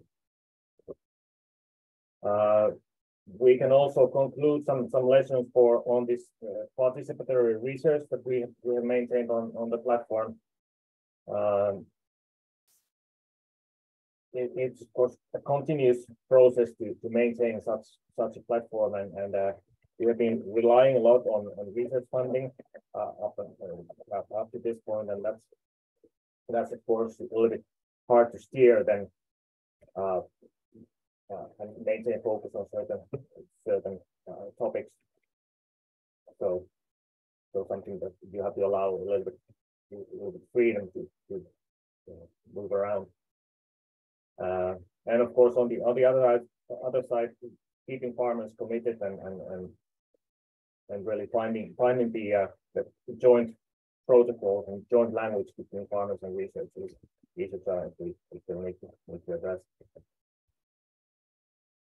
So regarding the carbon markets that we have been discussing today a lot about, our approach to carbon farming is clear. Is that of multi-benefit regenerative farming, it strengthens food security, resilience, and climate action. We have looked at this and come to this conclusion also through international collaboration. We were involved in a LIFE preparatory project a little bit before that, and before the CarbonCounts project, and there the view from typical food production farmers around Europe was exactly the same. Regarding the claims, in Finland, there has been actually a guide published recently on good practices for voluntary carbon markets and focusing particularly on the claims. So that's the reference also I invite you to look into. I know that I'm approaching my allocated time. I can maybe jump over this. We can come back to this in the panel discussion possibly regarding policy and our connection to that. But I'll just conclude here by advertising exactly our link with the 4per-mill initiative as the Nordic hub, and this is coming together next June in Helsinki, Finland, where we organize the first Northern Europe 4per-mill regional meeting, convening all of you, with at least actors from the region that we associate with Northern Europe. You are the target group, but also everyone else is also welcome, where we discuss in particular how to put more carbon in the soil and how to incentivize this, along with maintaining all the multiple benefits in biodiversity and water quality that we also want to preserve. So I think this is enough for my opening address. I thank you. I invite you to look more into the materials, and I'm open for questions and discussions in the panel as well. Thank you very much. Thank you, Kai, for your contribution. Very interesting presentation.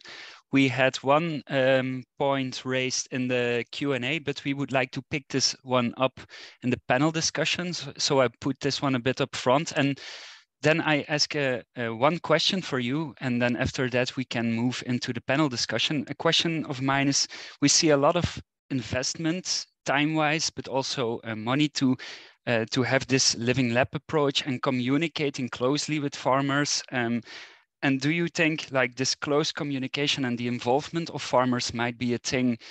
Do you see really benefits in terms of internal motivation of farmers of your approach? That is actually the question. Yeah, thank you. Good question. What we have found, maybe I start with our interviews with farmers around Europe. What their hope is that whatever policies and incentives we put in place to incentivize carbon farming or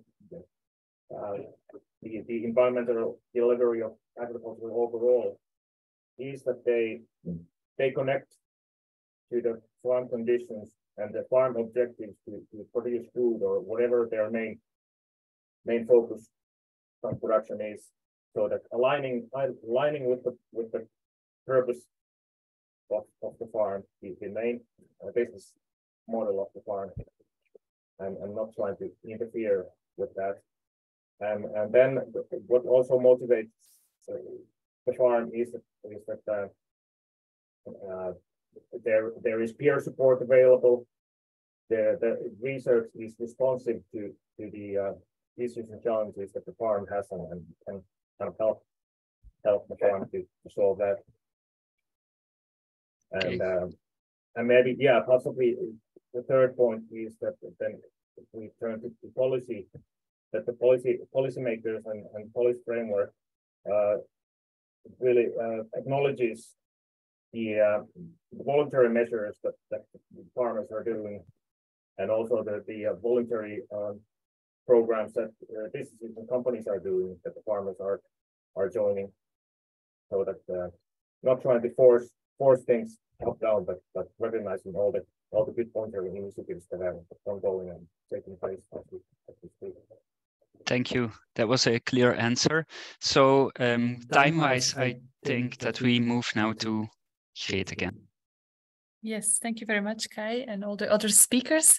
So I think we have now a better understanding of the carbon farming scene in the different countries. So I would like to invite all speakers to turn on the cameras to start the panel discussion. We're a bit later now.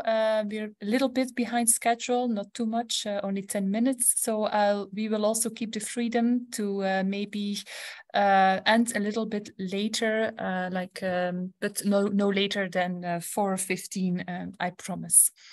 So we also invite Martin Vargar Torsu from Aarhus University in Denmark. Martin is coordinator of the EJP Soil Road for Schemes project, and in this project also the different carbon farming schemes in different partner countries are investigating. So we thought it would be a good idea to have Martin as an independent observer. So you have been attending this webinar, Martin, and so from what you have heard of all the stories of the different regions, what would you take back to the project as like critical success factors or barriers encountered, similarities and differences, and maybe also some important lessons learned? So maybe there are some key elements that you have noticed and that you would like to share with us. Yes, and thanks a lot for inviting me. It's a super interesting session today. So I'm really happy to be a part of it. But first of all, I would say that I think actually there is quite a lot to be learned across all these different countries in Europe, because everybody's working on their own initiatives, and there's not a lot of coordination going on. So I think it's super important that we have these kind of sessions where we exchange experience and hear what's taking place across countries. Of course, it's also difficult to transfer conclusions directly because there's different data, there's different mappings, there are different farming systems, policies, and ways of sort of inducing change. But I think by and large, there's a lot of things that we can learn across countries. And one of the aspects that you touched upon initially was that, yeah, it's a wild west with these carbon farming schemes. And I think that's very true. And I think what you did with this roadmap in terms of sort of aligning some of these initiatives, that's super important as a regional or a national approach, so that we can bring all the actors on board and align on where to go and how to approach this whole carbon farming agenda, and maybe also weed out some of the solutions that don't work so well and doesn't really deliver a benefit or doesn't work with the stakeholders or whatever. Yeah, and then I think also this, I mean, carbon is really invisible, both to farmers and in the entire value chain. So all these kind of initiatives that work with different ways of visualizing carbon and the effect of different carbon practices for stakeholders and the value chain are super interesting.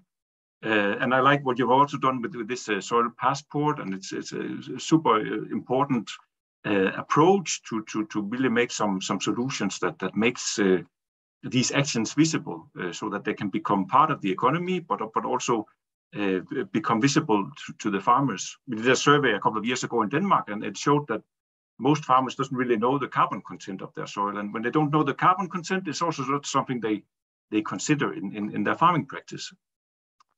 And then it was quite interesting to see, and also these initiatives, they work with a lot of the same measures in different countries. And I could see from the Italian case that, catch crops, planting different trees are something that we do across all countries and even the same species, but we work with different effects of these measures, and there's of course differences in terms of when you plant your crops and when you harvest, and how the climate is that makes these differences. But it also highlights sort of the importance of local action and of embracing these solutions locally, so that they can't just be tested in one site and then expect that they have an effect all over. But it's something that you need to continuously situate in local contexts. And then finally, this important dimension of institutions of carbon farming. That carbon farming is not just a technical challenge, but it's also something that we need to embrace in the value chain. Building transparency for trust, and especially when we are sort of implementing carbon farming, we need carbon farmers. So bringing farmers on board is a challenge that I think we all share, and convincing that it's important to be part of these initiatives. And in that regard, I think there's a lot to learn from also the countries around Denmark. We've typically allocated a lot of payment for these public schemes, but I think there are different ways we can approach this whole carbon farming scene that also brings in new kind of money. And I think that's needed if we should succeed in this overall agenda of reducing the emissions from the agricultural sector. So that was like my 5 main lessons from this. Okay, thank you. I would like to stay a little bit at your last point, and it was also a question that was raised in the Q&A.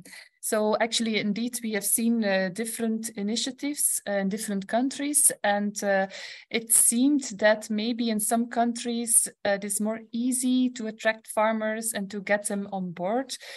Is that just an impression, or is that the case? And I've also seen that Edouard wanted to also answer this question. So what is the key factor to attract the farmers and to get them on board? And can we learn from each other, maybe?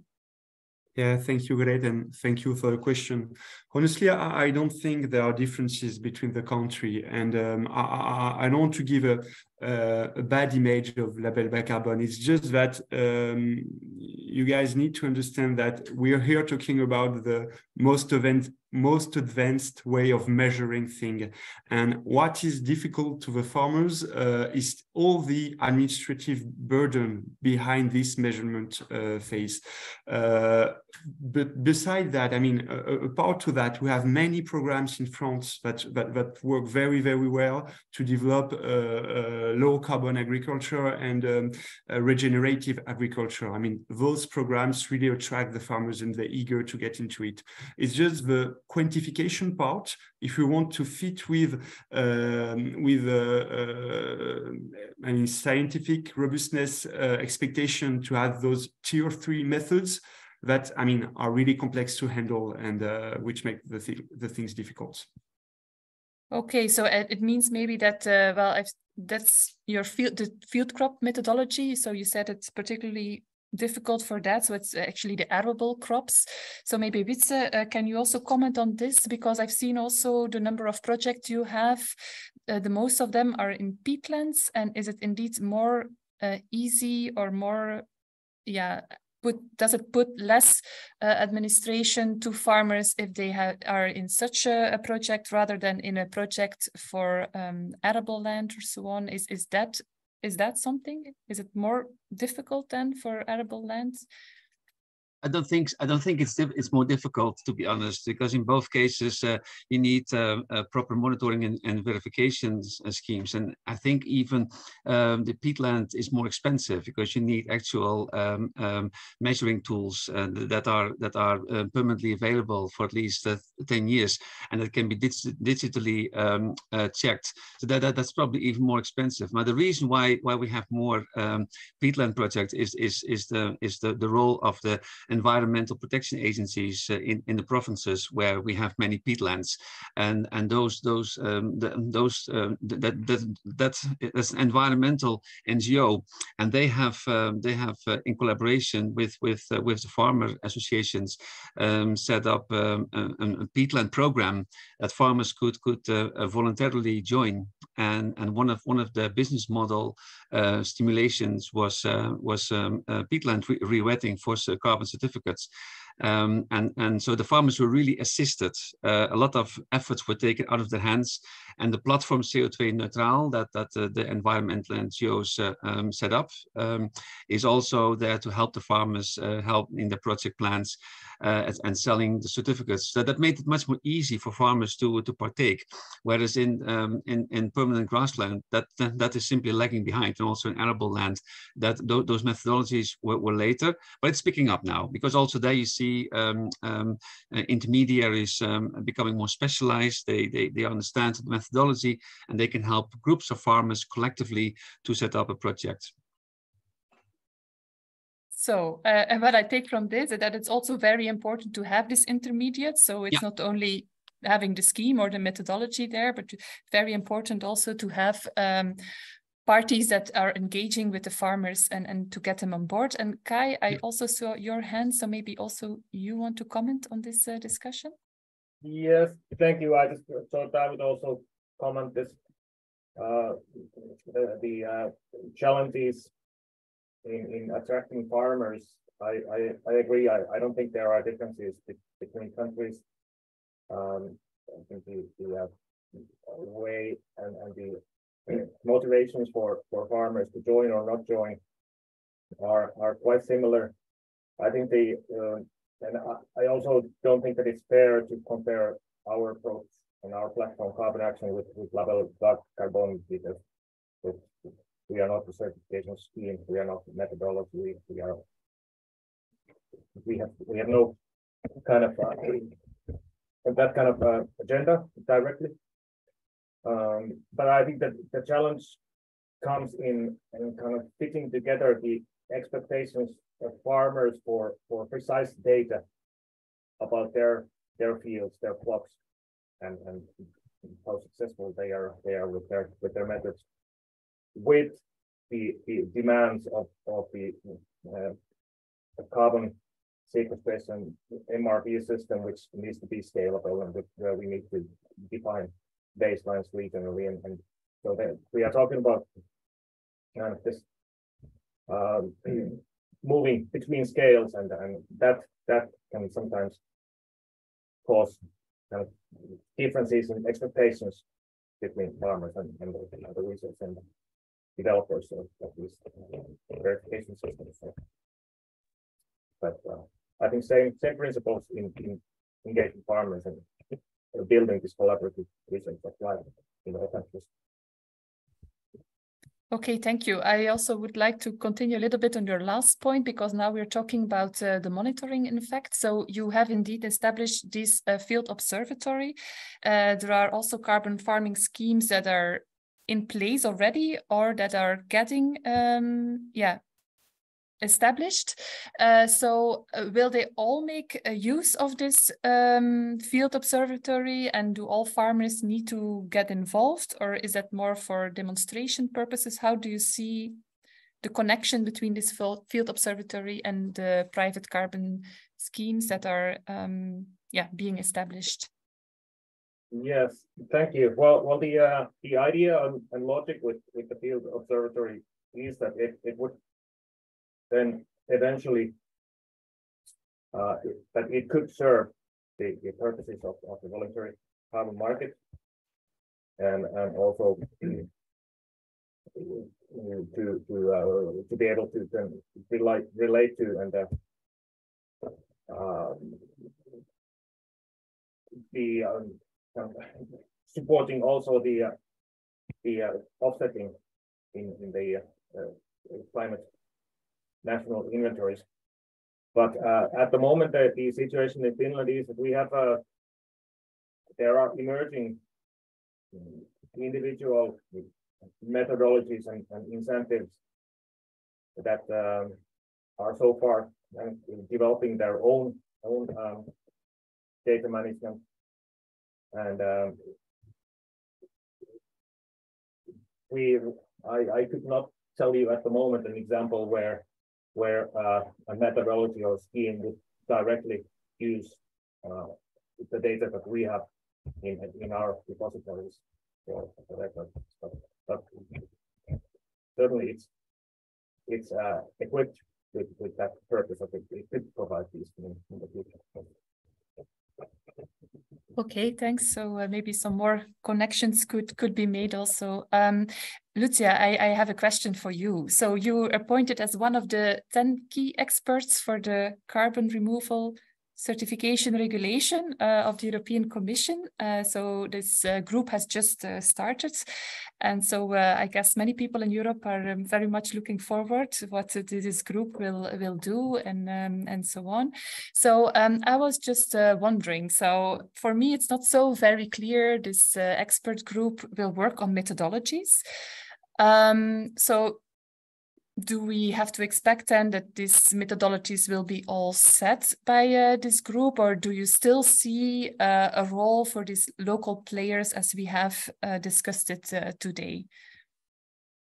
Yeah, thank you very much. Yeah, as you said, this group has been recently established. We had the first meeting recently, so it's still in a let's say in an exploratory setting. So the first year, while the proposal of the regulation will be negotiated in the trilogue between the Parliament and the Concilium of the EU, the group will work on reviewing the existing methodology and approaches. So it will gather a lot on the existing experience. So actually, there is, I mean, while you are waiting for this group, or I mean the EU setting providing methodologies, but on the other side, the approach we are starting to implement is actually in gathering and building on what is existing. So this is the first thing I would like to mention, and of course this kind of experience are really interesting. So I was really taking a lot of notes today to bring it back in the group. The work of this year will be to review all these methodologies, and then the next year, once the proposal is finalized, to start working on a methodology. And how much this kind of initiative at local level, I mean, then the implementation is always needs to be tailored on the local conditions. So this experience is actually, of course, very important, and will need to be assessed slightly on a broader approach that will be established at EU level, but still all the work done so far will be extremely important to then implement actually on the local level. Okay, thanks. We are looking forward to what will come out of it. And last, I have a look at Frederick if there is on this topic a question. Otherwise, I will move to another topic. There is one question that is quite interesting, might not touch directly on this point, but I think it's valuable to raise it. Okay. I see that Wietse already reacted to it, but it's a point, and I will cite it. Shouldn't we consider carbon farming not at first as a way of getting our soils in healthy state, and as a nice side effect have some impact on mitigating climate change, but without all kinds of schemes, verification? So this is quite also a statement, and I think that would be valuable to receive some reactions.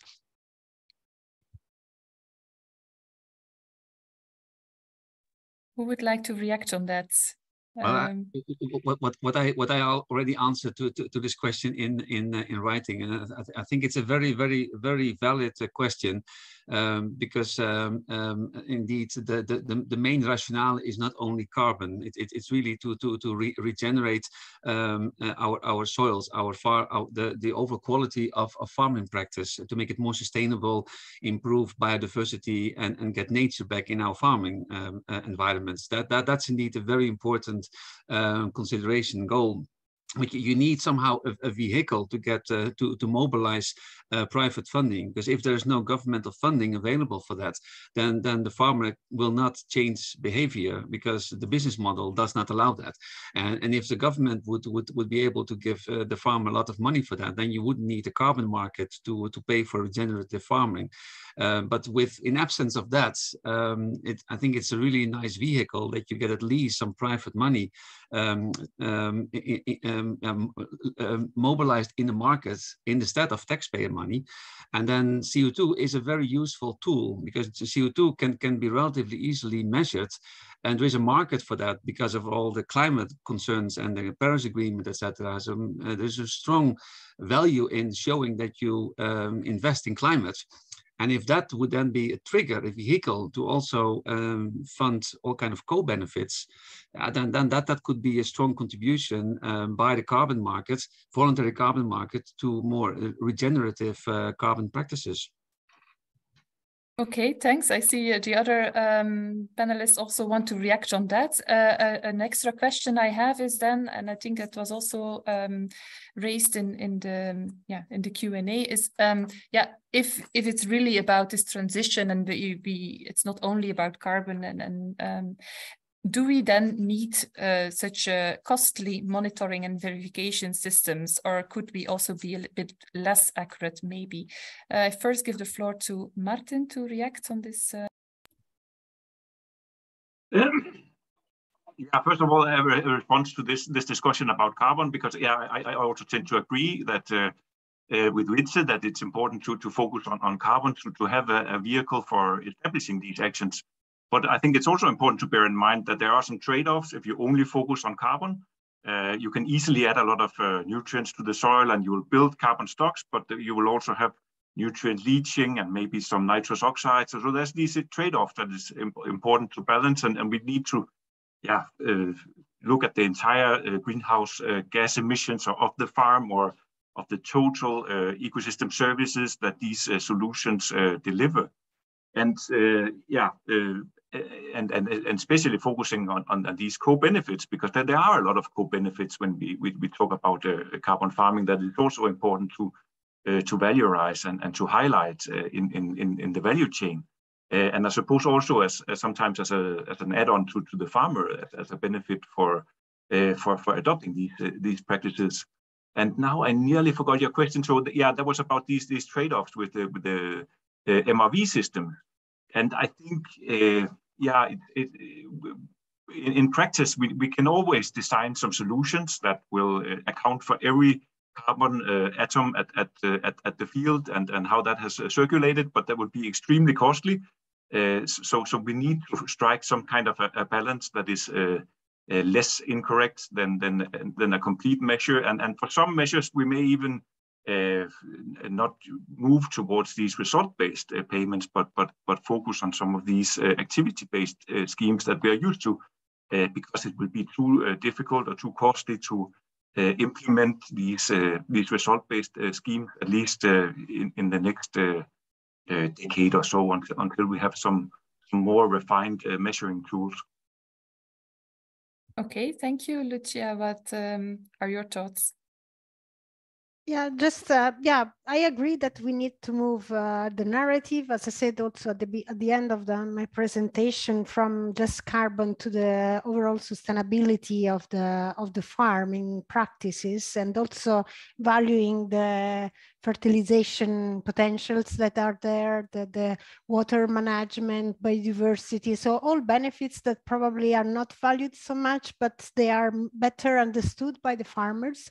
So it's also a way to attract more attention on these systems. So it's probably we should shift completely the message we want to give is just carbon. What is carbon? It's just molecular. But if you look at the humus fertility, then it's changed everything in the perception of the system. On the MRV system and whether we need to monitor that, this is a discussion is ongoing under the Sea Farm project. It's really, an important one, but we need to understand that the carbon certification system is a system that is based on the payment against results. So this means that you need to measure it, these results. So it's important. There are other systems like the Common Agricultural Policy that can cover the actions, the payments against the action. But here we are discussing on something which is a different financing approach. And I think MRV is on the basis of that. What we need to work on is how to make it lighter. And this needs data as much as possible. And to go in a, let's say, a tier level approach like the IPCC, we need robust data to do so.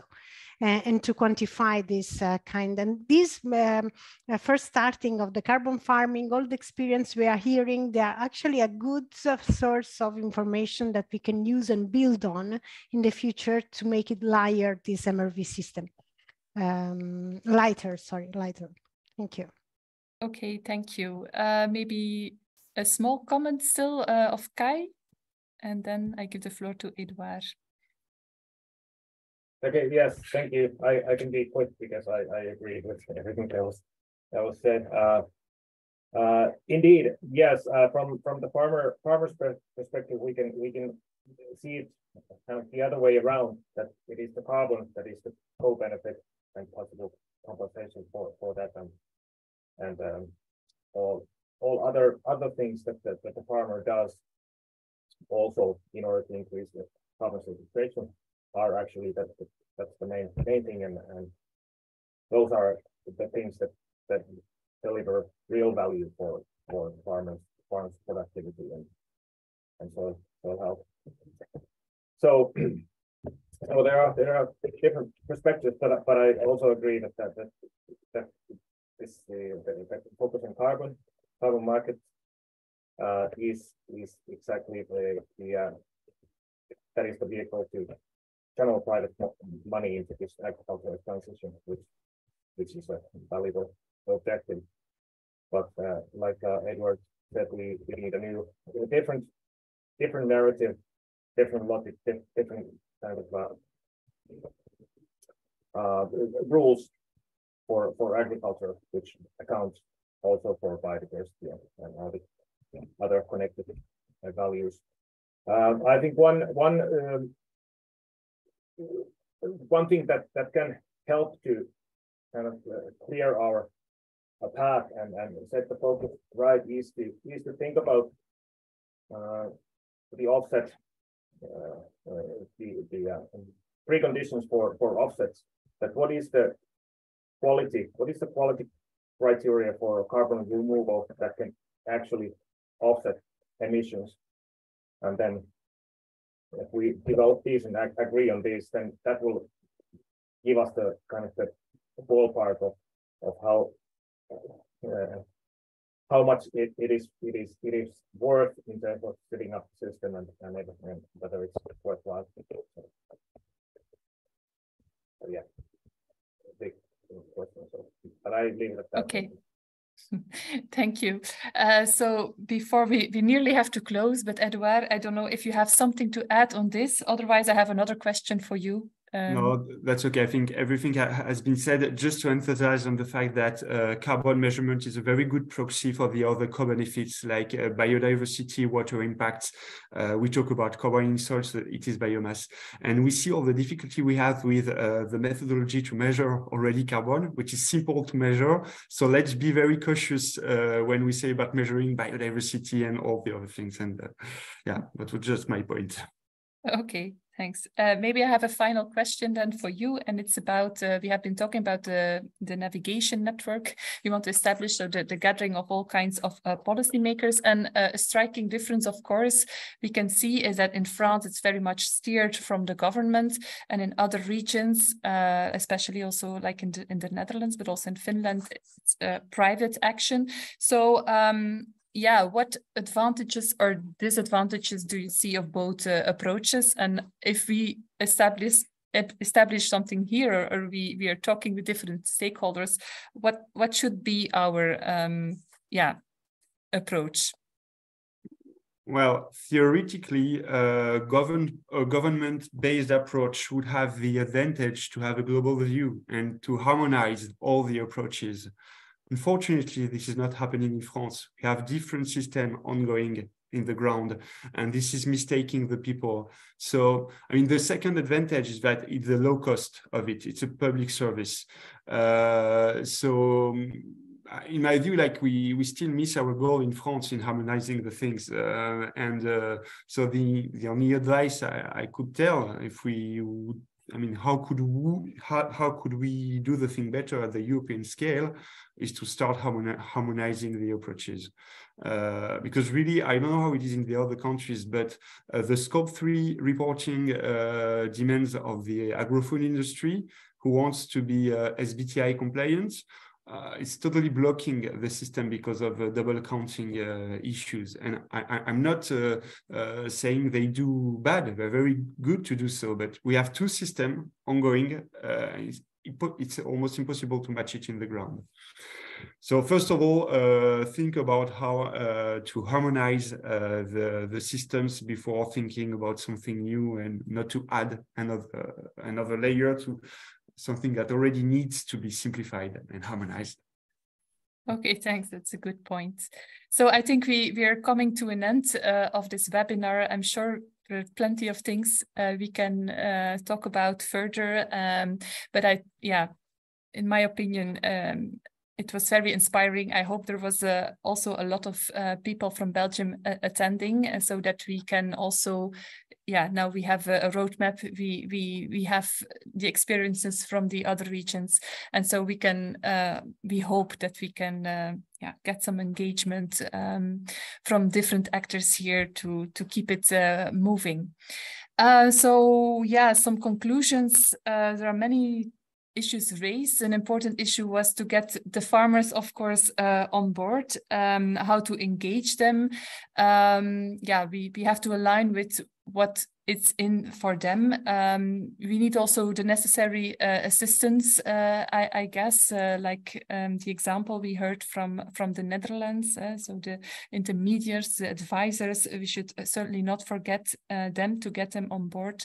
But also the complexity will be very important, how to make it easy to get on board in such a carbon farming project. So, and also the financing, of course, is very important. Another thing is the co-benefits. So the narrative we have, do we focus only on carbon, but it's also very important to stress all the other co-benefits that we might have. I would like to thank all the people from, I have a final word here. Okay. I would like, of course, to thank you, all the panelists here today. For me, it was very great that you have accepted to take part of this webinar, to also have your views, your practical views, your experiences shared with us. It's clear that there are still many steps to take, both at the local and at the European level, so that will be, exciting times to come also, I think, over the coming years. I would also like to thank my colleagues Frederik and Greet, who have been watching the Q&A and have been interacting with you. And also special thanks to my other colleagues, Reinoud and Koen, who were here working behind the scenes to get all the technical issues solved. And last but not least, thank you for all the participants that have been attending today, to contribute also with your questions. I would say let's keep in touch, and you will receive an email from us with the link to the recordings and the presentations that can be shared with the others. Thank you very much, and hope to see you soon. Bye. Goodbye. Thank you. Thank you. Have a nice day. Bye. Thank you. It was a pleasure. Bye-bye.